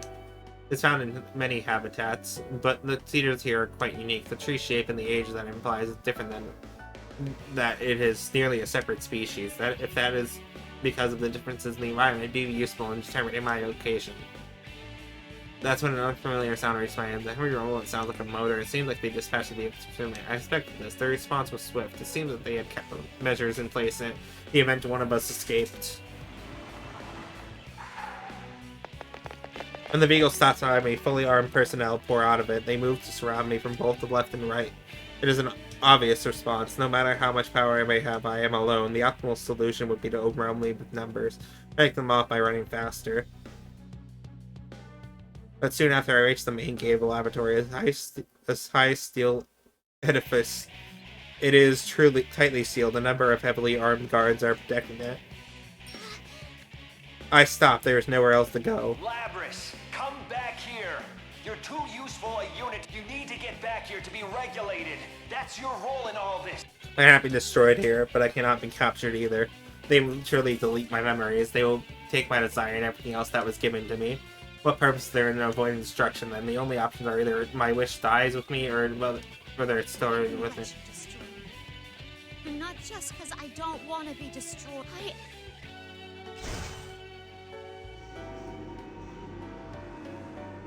Is it Persona time? The one because I'm concentrating on the others on my onboard weapon. The sense and unknown strength drives me directly afterwards. Something that cannot be quantified fills my body and the surrounding.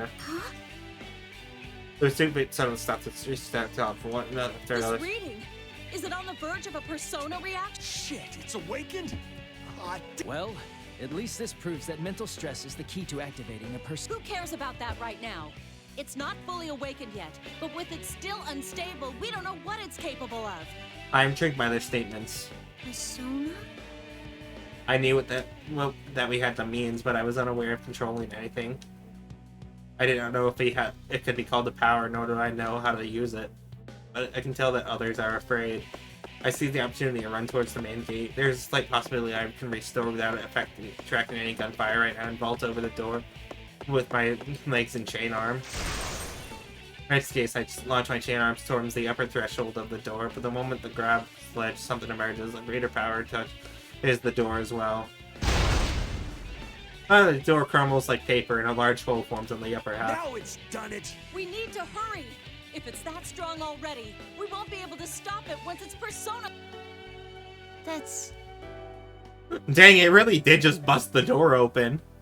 I quickly regain my senses. I burst out of the facility in a single-minded jump outside.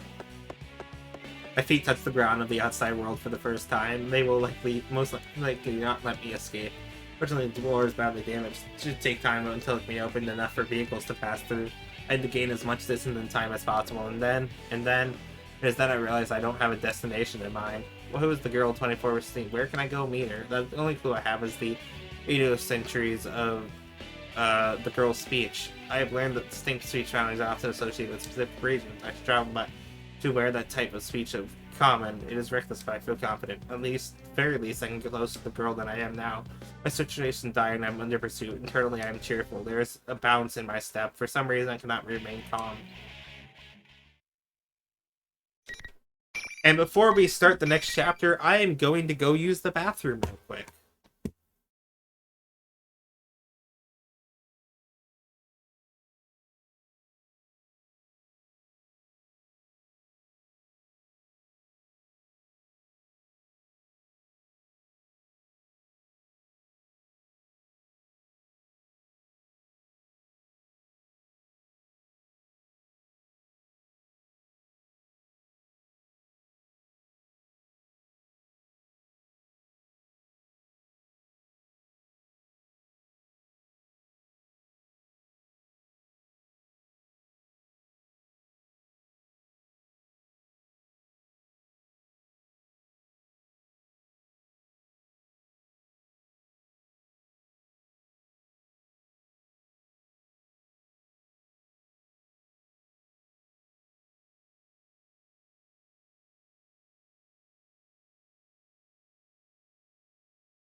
Yeah, freedom time. Also, I'm back, guys. I also brought drink. More drink. More hydration. Just then, 5 meters ahead, something white and fluffy comes in my path. It's Snowy! It's the puppers! It knows me and approaches. I'm worried about my pursuers, but I cannot dismiss 24's beloved Snowy. I lower my speed and run with him. I then notice that the scenery we're passing has calm. My surroundings are very different now. The blue sky that was previously swept by trees is now clearly visible. Maria Ass is shining vibrantly in the light of the sun. Yeah, it's a Snowy! And there is a deeper blue than the sky ahead. Many lines of white run across it. Is that the ocean? Yeah! Snowy barks as if it's an answer. It's like I'm saying, that's right. I cannot previously comprehend it and didn't have an interest in trying, but now I can get a grasp of what Snowy is saying as if I can speak its own language. I know that it feels happy to be able to run with me. I feel as if 24 is inside me. Though we were forced to part, she certainly left me with many things, not only her wish, but many other things as well. I'll find her come hella high water. Are you with me, Snow? Snowy barks energetically. I respond with thanks and a smile. 24 and Snowies are encouraging me. Though I don't have any clues, I will find it, no matter what happens or how long it takes. I search my current location. Now I'm further away. I can use my GPS to triangulate my location, but I'm saying I cannot help but stop running. Snowy stops a little further ahead and then returns to me. My current location, Nakushima, within the Kagoshima Prefecture. There's a remote island far from shore. No. The island perimeter is only 132 kilometers. In such a limited area, it would be a matter of time before a full-scale manhunt apprehends me. Rates must have been built on an island in anticipation of such situations. Even if someone were to escape the island's geography would contain them. It is essentially a natural prison. I don't want to believe it, who I hope was meticulously strangled before it was born. However, I cannot wait here to be captured. I begin running again. Though as expected from my position data and map, I immediately reached the ocean. So this... It's so huge. I can't see anything out. I look at the glistening surface at the ocean, reflect the sun's light, and ponder its beauty. I'm at a loss, though I knew it would become time unless I cannot stand idle. Despite this, my feelings sink. But Snowy looks up at me from time to time as I stop running and begin walking. His gesture of concern forced me to smile and tell him that I am alright. First comes a groove, the trees grow sparser. The blue ocean and sandy soil leading up to it spreads before my eyes. I check my map again. This is not an uninhabited island. There is a means for people to come and go. Not that I would be able to use them necessarily without arousing any suspicion. I gaze down at my own hand. Certainly unlike a human hand, it is an object sculpted from metal. Well, that's a... My clutch taped this stymie Snowy. Come on, don't give me that... Ah, well. Maybe it's my fault for getting so frustrated. Sorry, Pooch. Aww. Just as I am about to crouch and pet Snowy, it moves as if it's avoiding me. Snowy? Snowy circles around me and growls towards the way we came. I train my sensors in that direction, preferences and addiction. Maybe keeping their distance on purpose. I have no firearms to extend their effective range exceeds mine. Looks like they're coming. Amongst the human soldiers were a number of my sister units. Is it possible that I convinced them not to fight me? I suppose the idea is hopeless, though they may have awakened to their ego after my escape. They will be under their commander's control. Even if that's not the case, they may think that their orders are absolute, just as I once did. Knowing why they're here doesn't make it any easier to deal. It does seem as if they will all attack at once. They understand that I am already at the ocean. I have nowhere to escape. I do not want to surrender, but I am frustrated by my powerlessness to be caught like this. I have my own mission to accomplish. See, ocean sparkles, hearing the sound of water I once heard from afar echoes from it. As I gaze at the water, clear water while it ebbs and flows, a mysterious feeling rises in me. Wow. My opponent shows an indication of moving. I step out enough to call on the sensation. I approach the pier stretching to the ocean. I step onto the wooden plank, speaking the creek. An air slant trend behind me as well. I stand at the edge of the pier and look out at the ocean. I wonder if she is beyond the ocean that seems to be stretched forever. The girl 24 wanted to meet. The girl that I wished to meet as well, this mother figure who loved us and wished for our happiness. While my thoughts turned to the girl whose face I do not know, I decided to preserve the ocean's beauty in my memory. After all, maybe the last time I would see the ocean as myself. Odds are high that when I am restrained, memories will be life. I am scared, I am frustrated, I don't want to be erased. But I don't think that all hopes are lost yet. This may be the end of me. But just as I inherited the memories of 24 mother years, my mother slowly endured to the next generation. Keep these feelings along with this beautiful ocean scene deep within the origins of my heart. There it cannot be released or tempered with. The blue sky and ocean, the shining sun and glittering water, the gentle breeze and calm sounds of the waves. The scenery from this pier is so stunning that it's unimaginable from inside the research facility. I am glad that the last place I see is so beautiful. With this ocean before me, I speak to any future sisters that I have yet to meet. They call it a type of prayer. To all the ones I'll never meet, but will receive my memories. My emotions raced ahead of my thoughts. I cannot find the right words to say. There's so much I want to say to you that I don't know where to start. That is going to come to my heart, to my sins whom I will probably never meet. If you ever find someone to you as I did with 24 and wish to meet them, may you meet them here. May you go beyond this period of places I cannot. I just pray from the bottom of my heart that everyone can find happiness as long as that happens. Even though my wishes may not come true, I'm still satisfied if I can trust to someone I believe in. Or it said something along those lines. This be it. Snowy rubs against my legs. Is he warning me to conscious of my pursuers or who have arrived and are coming closer? Does he want me to have them pet him? I inspect him closely and realize that it's ladder. He must be worried. That's down and stare at Snowy's head. Hey, Snowy, you think this is what it means to feel alive? Snowy looks at me while wagging its tail. I pick up Snowy and gently hug it. Snowy shows no sign of resistance, allows me to do so. The pursuers are closing in now, but I will not run anymore. It is true that I am still frustrated, but it is strange. I am also satisfied. Snowy licks my treat. I'll be okay now. Things are about to get... I let Snowy know it does not leave me. Come on. If you don't go, it'll make things hard on me. Into my face for a while, just jerks its head and walks off. Slips back several times, eventually disappeared to the tall grass. So short by 5 armed men pointing their guns at me. I've known tension of resistance. I smile at them. It was only for a short while I lived. I felt the happiness of passing down my wishes. It was only for a short period of time, but I made granted the wish of the girl who was our mother. Aww. I was to be they taken to the laboratory. I was so absorbed in my escape attempt that I did not know severe damage inflicted upon the facility. It's delicate machine used to tamper with my memories. There is no condition to be used. Damn it! Look at this mess! Going after humans?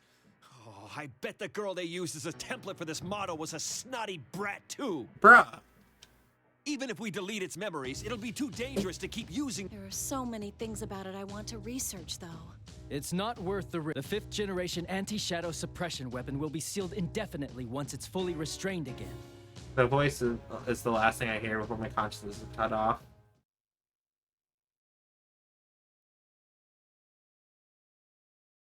Well, that explains the start of the games. How we got here. My consciousness should have been shut off, but I have awakened. This place. I'm on that pier, the blue sky and ocean, the shining sun and glittering water, and the gentle breeze and calm sound, even Snowy is there to me. You know, then to the one from before. Though this time I sensed no pursuers, I was captured. I remember that clearly. It is obviously a normal situation at odds with my memories, but the clear blue sky and oceans are still so beautiful. I cannot help but gaze at them. And go beyond it, just in my thought crossing my mind with true point of sense. Soon afterwards, I realized that I'm floating as if my body is weightless. I was astonished at myself to be thinking such things, but then my field of view drifts and I turn my attention to that. She's having a dream! The scenery I knew already begins to mix with other environments I do not know. They become a connected, continuous image and pass like a slideshow. From that time I pass through the drifting images. But I cannot grasp anything with those spaces. Even when they are about to collide with me, they pass right through me. Could this be dreaming? I remember something I heard once from a research facility. They said it's possible for us to dream since we have a mind and may develop an ego. Though it would technically not be identical to a human dream, the phenomenon will be similar. I feel like the example the research gave of what a dream is like it matches my current experience. I have a dream that these things are not possible in reality, like maybe possible here. For example, if I can leave this island and go beyond the ocean. The girl at 24 and I wanted to meet said that even though she knows that the world is big, she cannot be able to see it for herself. I agree. Was she in a place that limited her world, and as I was unable to leave the island? Constantly, the air was slowing around me and stopped. But what's up in an under room? There's a bed here. It's a flat screen monitor. There's also white shelves surrounding the bed. On one side is a stand for intravenous drip. There's a machine connected to it by cords. Even though it is small, it appears to function as life sign monitor. It is similar to a research facility. Could it be a hospital? The voice of that sound from somewhere belonged to a man and a woman. I have not heard these voices before. She said during this morning's checkup that she wanted to go to school. She asked how much better she needs to get to be able to go. Understandable. This ward is right near the road most of the students take. She must have been lonely too, not having seen her parents lately. How much better she needs to get. She still doesn't know that her condition is incurable. Why don't you be honest with her and tell her she won't ever be able to go? It's cruel to string her along like this. Shh, keep your voice down. And that once the teacher and the girl I wish to meet, the scene feels as if it comes from my own memory. I don't doubt it at all. Suffering from some kind of illness, she may not be able to go outside. Her condition prevents her from leaving her small world. Her life is like ours. Could the girl have heard this conversation? I'd make her feel to hear it. More time in the outside world. I want to live a normal life. The thoughts that came to my mind are not mine. I wonder if the nurses thought things like the student council were too much trouble to bother with when they were in school. I don't know. It sounds I thought it's the girl's voice when I listen to her. It's her strong yearning and You admiration. gotta admire the student council president. I mean, they're the ones that get things done for everyone. And here's where the student council president stuff comes in. Okay. But I guess it's because they're like that in the first place that they get to be president, huh? I started desire to attend school and live a normal life with friends. As Riley's voice and feeling interest in the school she longs for grows within me. High school. I wonder what that's like. Would it be fun? I should say myself for what she desires. Is there a specific image of it? What kind of place is it? What activities do its attendants perform while there? But there are no memories in regards to school. This means the girl had no such memories. Figures. I don't know anything about schools or whatever else student life is. I'll just see I them. can show you if you so desire. Ooh, Persona? Voice answered my unspoken thought. Who could it be? I do not think I know this voice. For some reason, my mind's completely detached. Huh? There's no need to be alarmed. I only want to give you a glimpse. I was under the impression that this was a dream. Dreams are supposedly a release valve for memories, yet this voice does not feel like a part of me. Could that be possible? Say the funny line, man! I first see a 3-story concrete building. What? Oh, this building. As I examine it, my surroundings change again. Same desks and chairs are lined up. In front of me is a dark green rectangular board on the wall. Is this a school? It's the place the girl loved. It is here that I have gained an interest in. I find myself forgetting that this is a dream, focus my senses to the chairs and desks. I then realized that I can move around at will, just as I felt my body ride with the ocean. So this is where classes happen. Yeah. I feel sudden excitement. But what do the students do when there aren't any classes? Do they just talk? A mysterious voice just doesn't answer. Instead, I'm surrounded by other sounds. Many voices are talking at once. Reminds me of the sound of the waves near the ocean. But the sound is lively and enjoyable.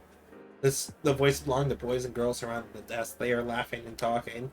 They wear common clothing, though there are some differences.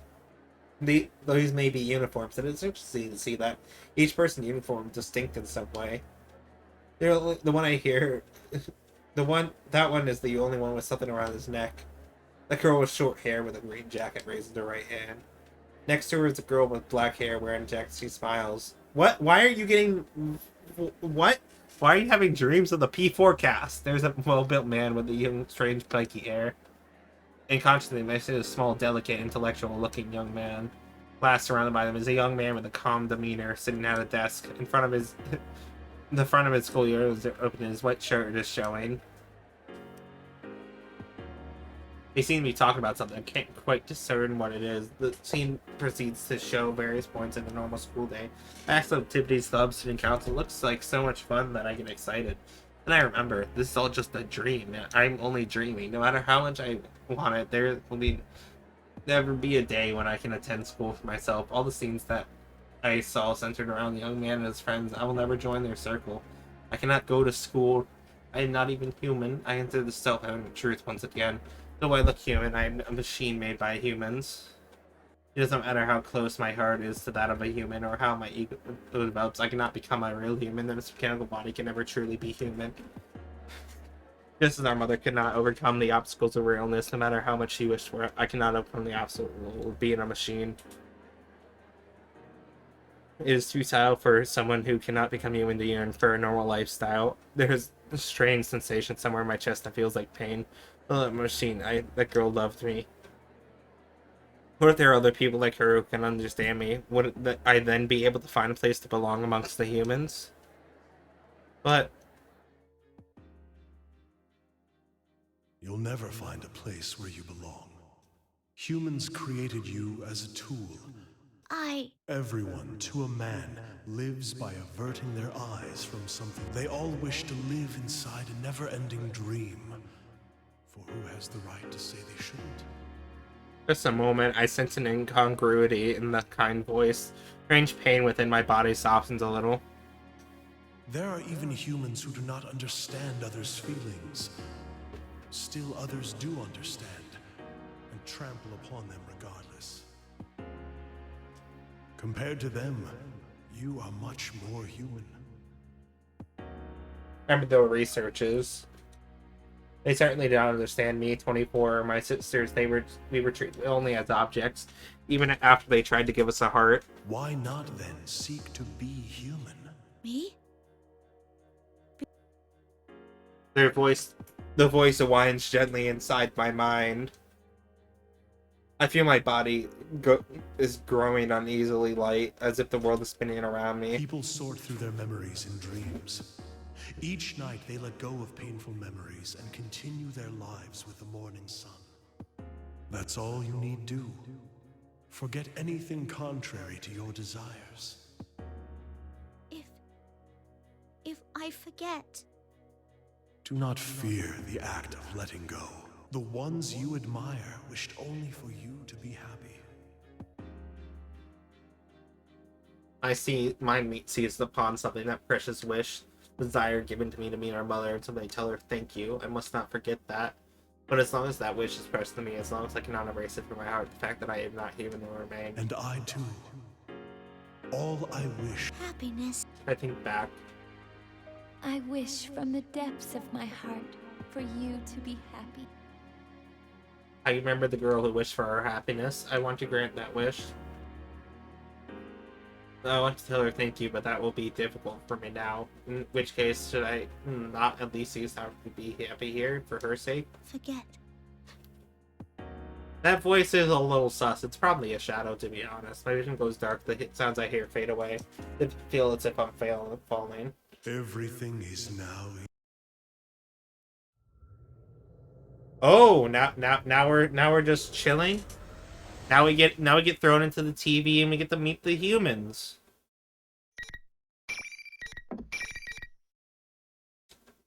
Now we can actually play the game again after like an hour and a half.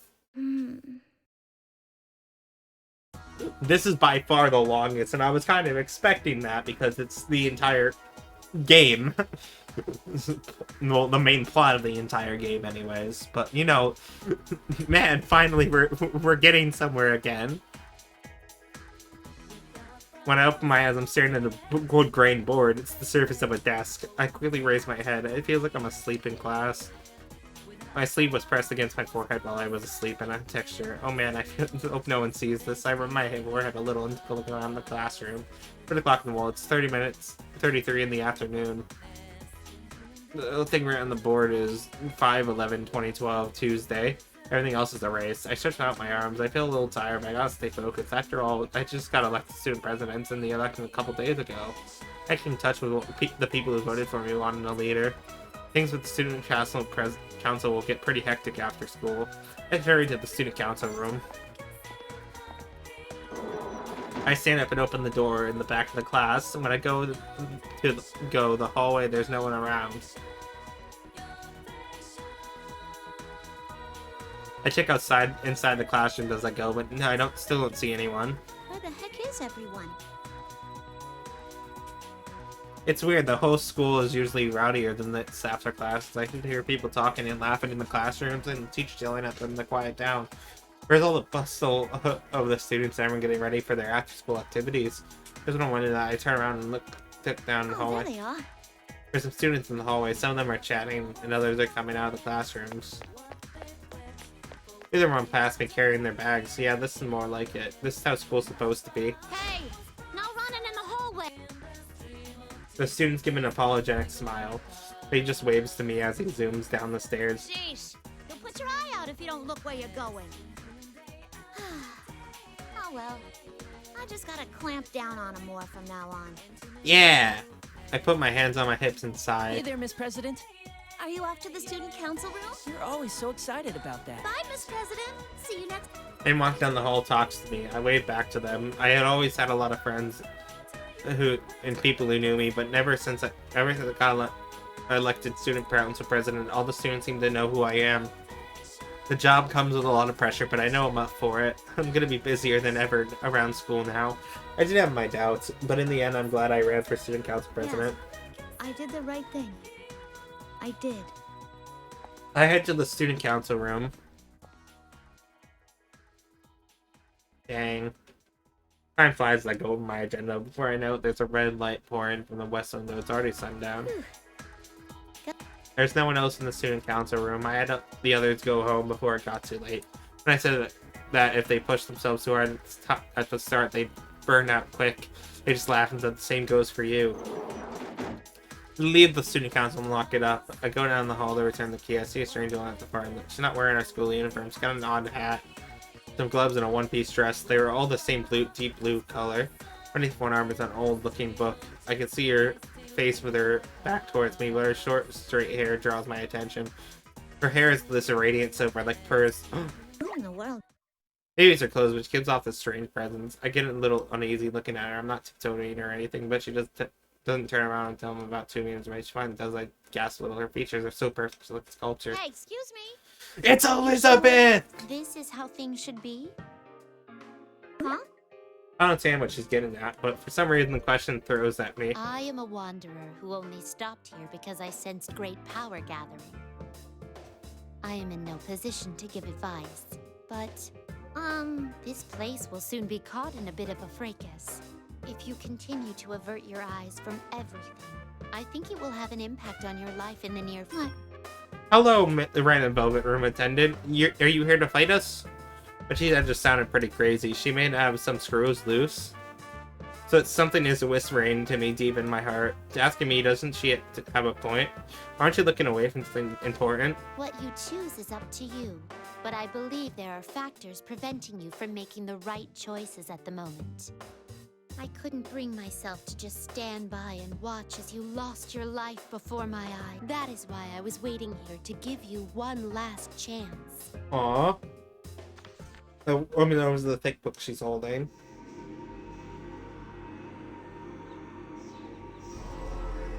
I don't know how it's doing that, but light seems from the book. It gets stronger and stronger until I have to shield my eyes. The blinding light finally begins to fade a little.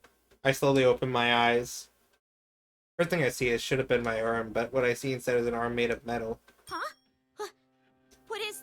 I believe this awkward metal arm is mine. It's like metal plates are completely covering it. I start tugging at it to try and tear them off. It's not just my arms, my legs have changed too. Why are my arms and legs mechanical, my whole body even? I stare at my hands in confusion. These are my hands, alright? Part of me knows that, and I shake my head. What am I thinking? There's no way these are my hands. It's not possible. It's not. My head hurts. What is this? I will be your opponent for a short... During that time, why not think back about who you are? No one takes a slight defensive And stance. away we go. But if we fight a Velvet Room attendant, you're immediately going to lose. Well, I guess we're fighting a Velvet Room attendant.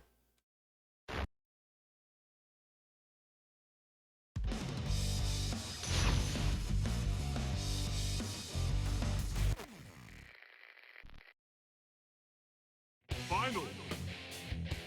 First step, Labyrs, what's your comment? What's your combats?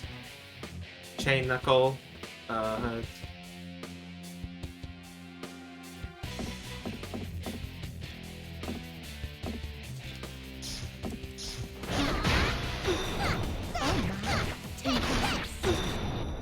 Remarkable. Venator! Now, summon.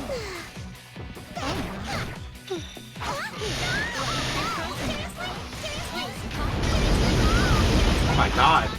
Elizabeth, calm down. Oh my god.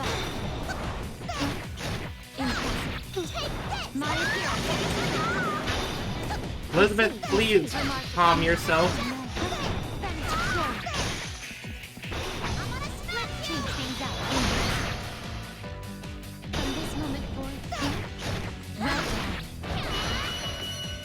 I'm sorry, Elizabeth, but you left me no choice.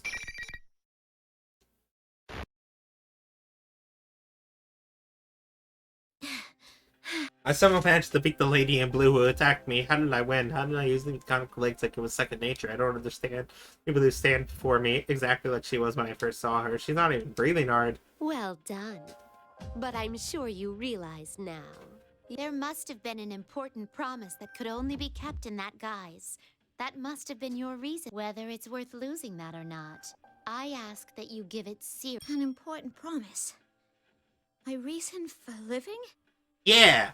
I repeat that to myself. Seems important somehow. Now, it seems the tumult of trials is about to begin. In which case...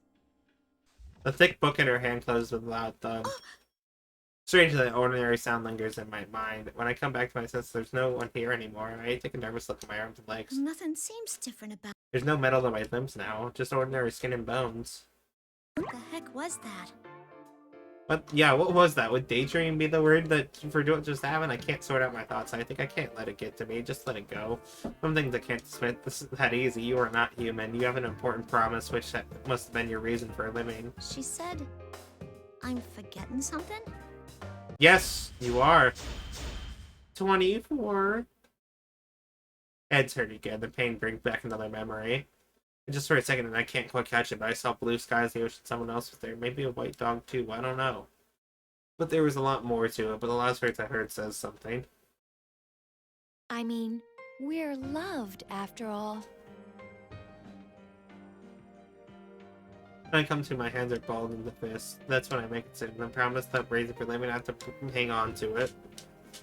I didn't hear them until now, but there were strange voices everywhere in the school building. Is this comment of trials that the lady in blue mentioned? Is that really going to be a thing? I can't just leave this be. I still press buttons enough to find out what's going on in my school. I need to make sure the students aren't involved in anything dangerous. I start running towards the first floor.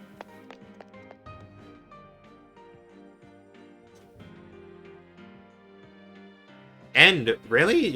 It's gonna end there? Interesting. Welcome to we can continue from the cliffhanger. Let's place exists between dream and reality, mind and matter.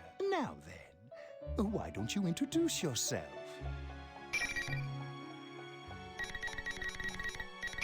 That's going to be incredibly useful, and I didn't know that that's all we had to do, which means we're continuing P4 Arena, I guess.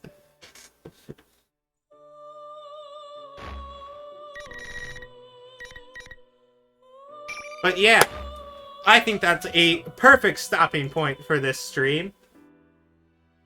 Is there anyone live right now? Let's give it a little check.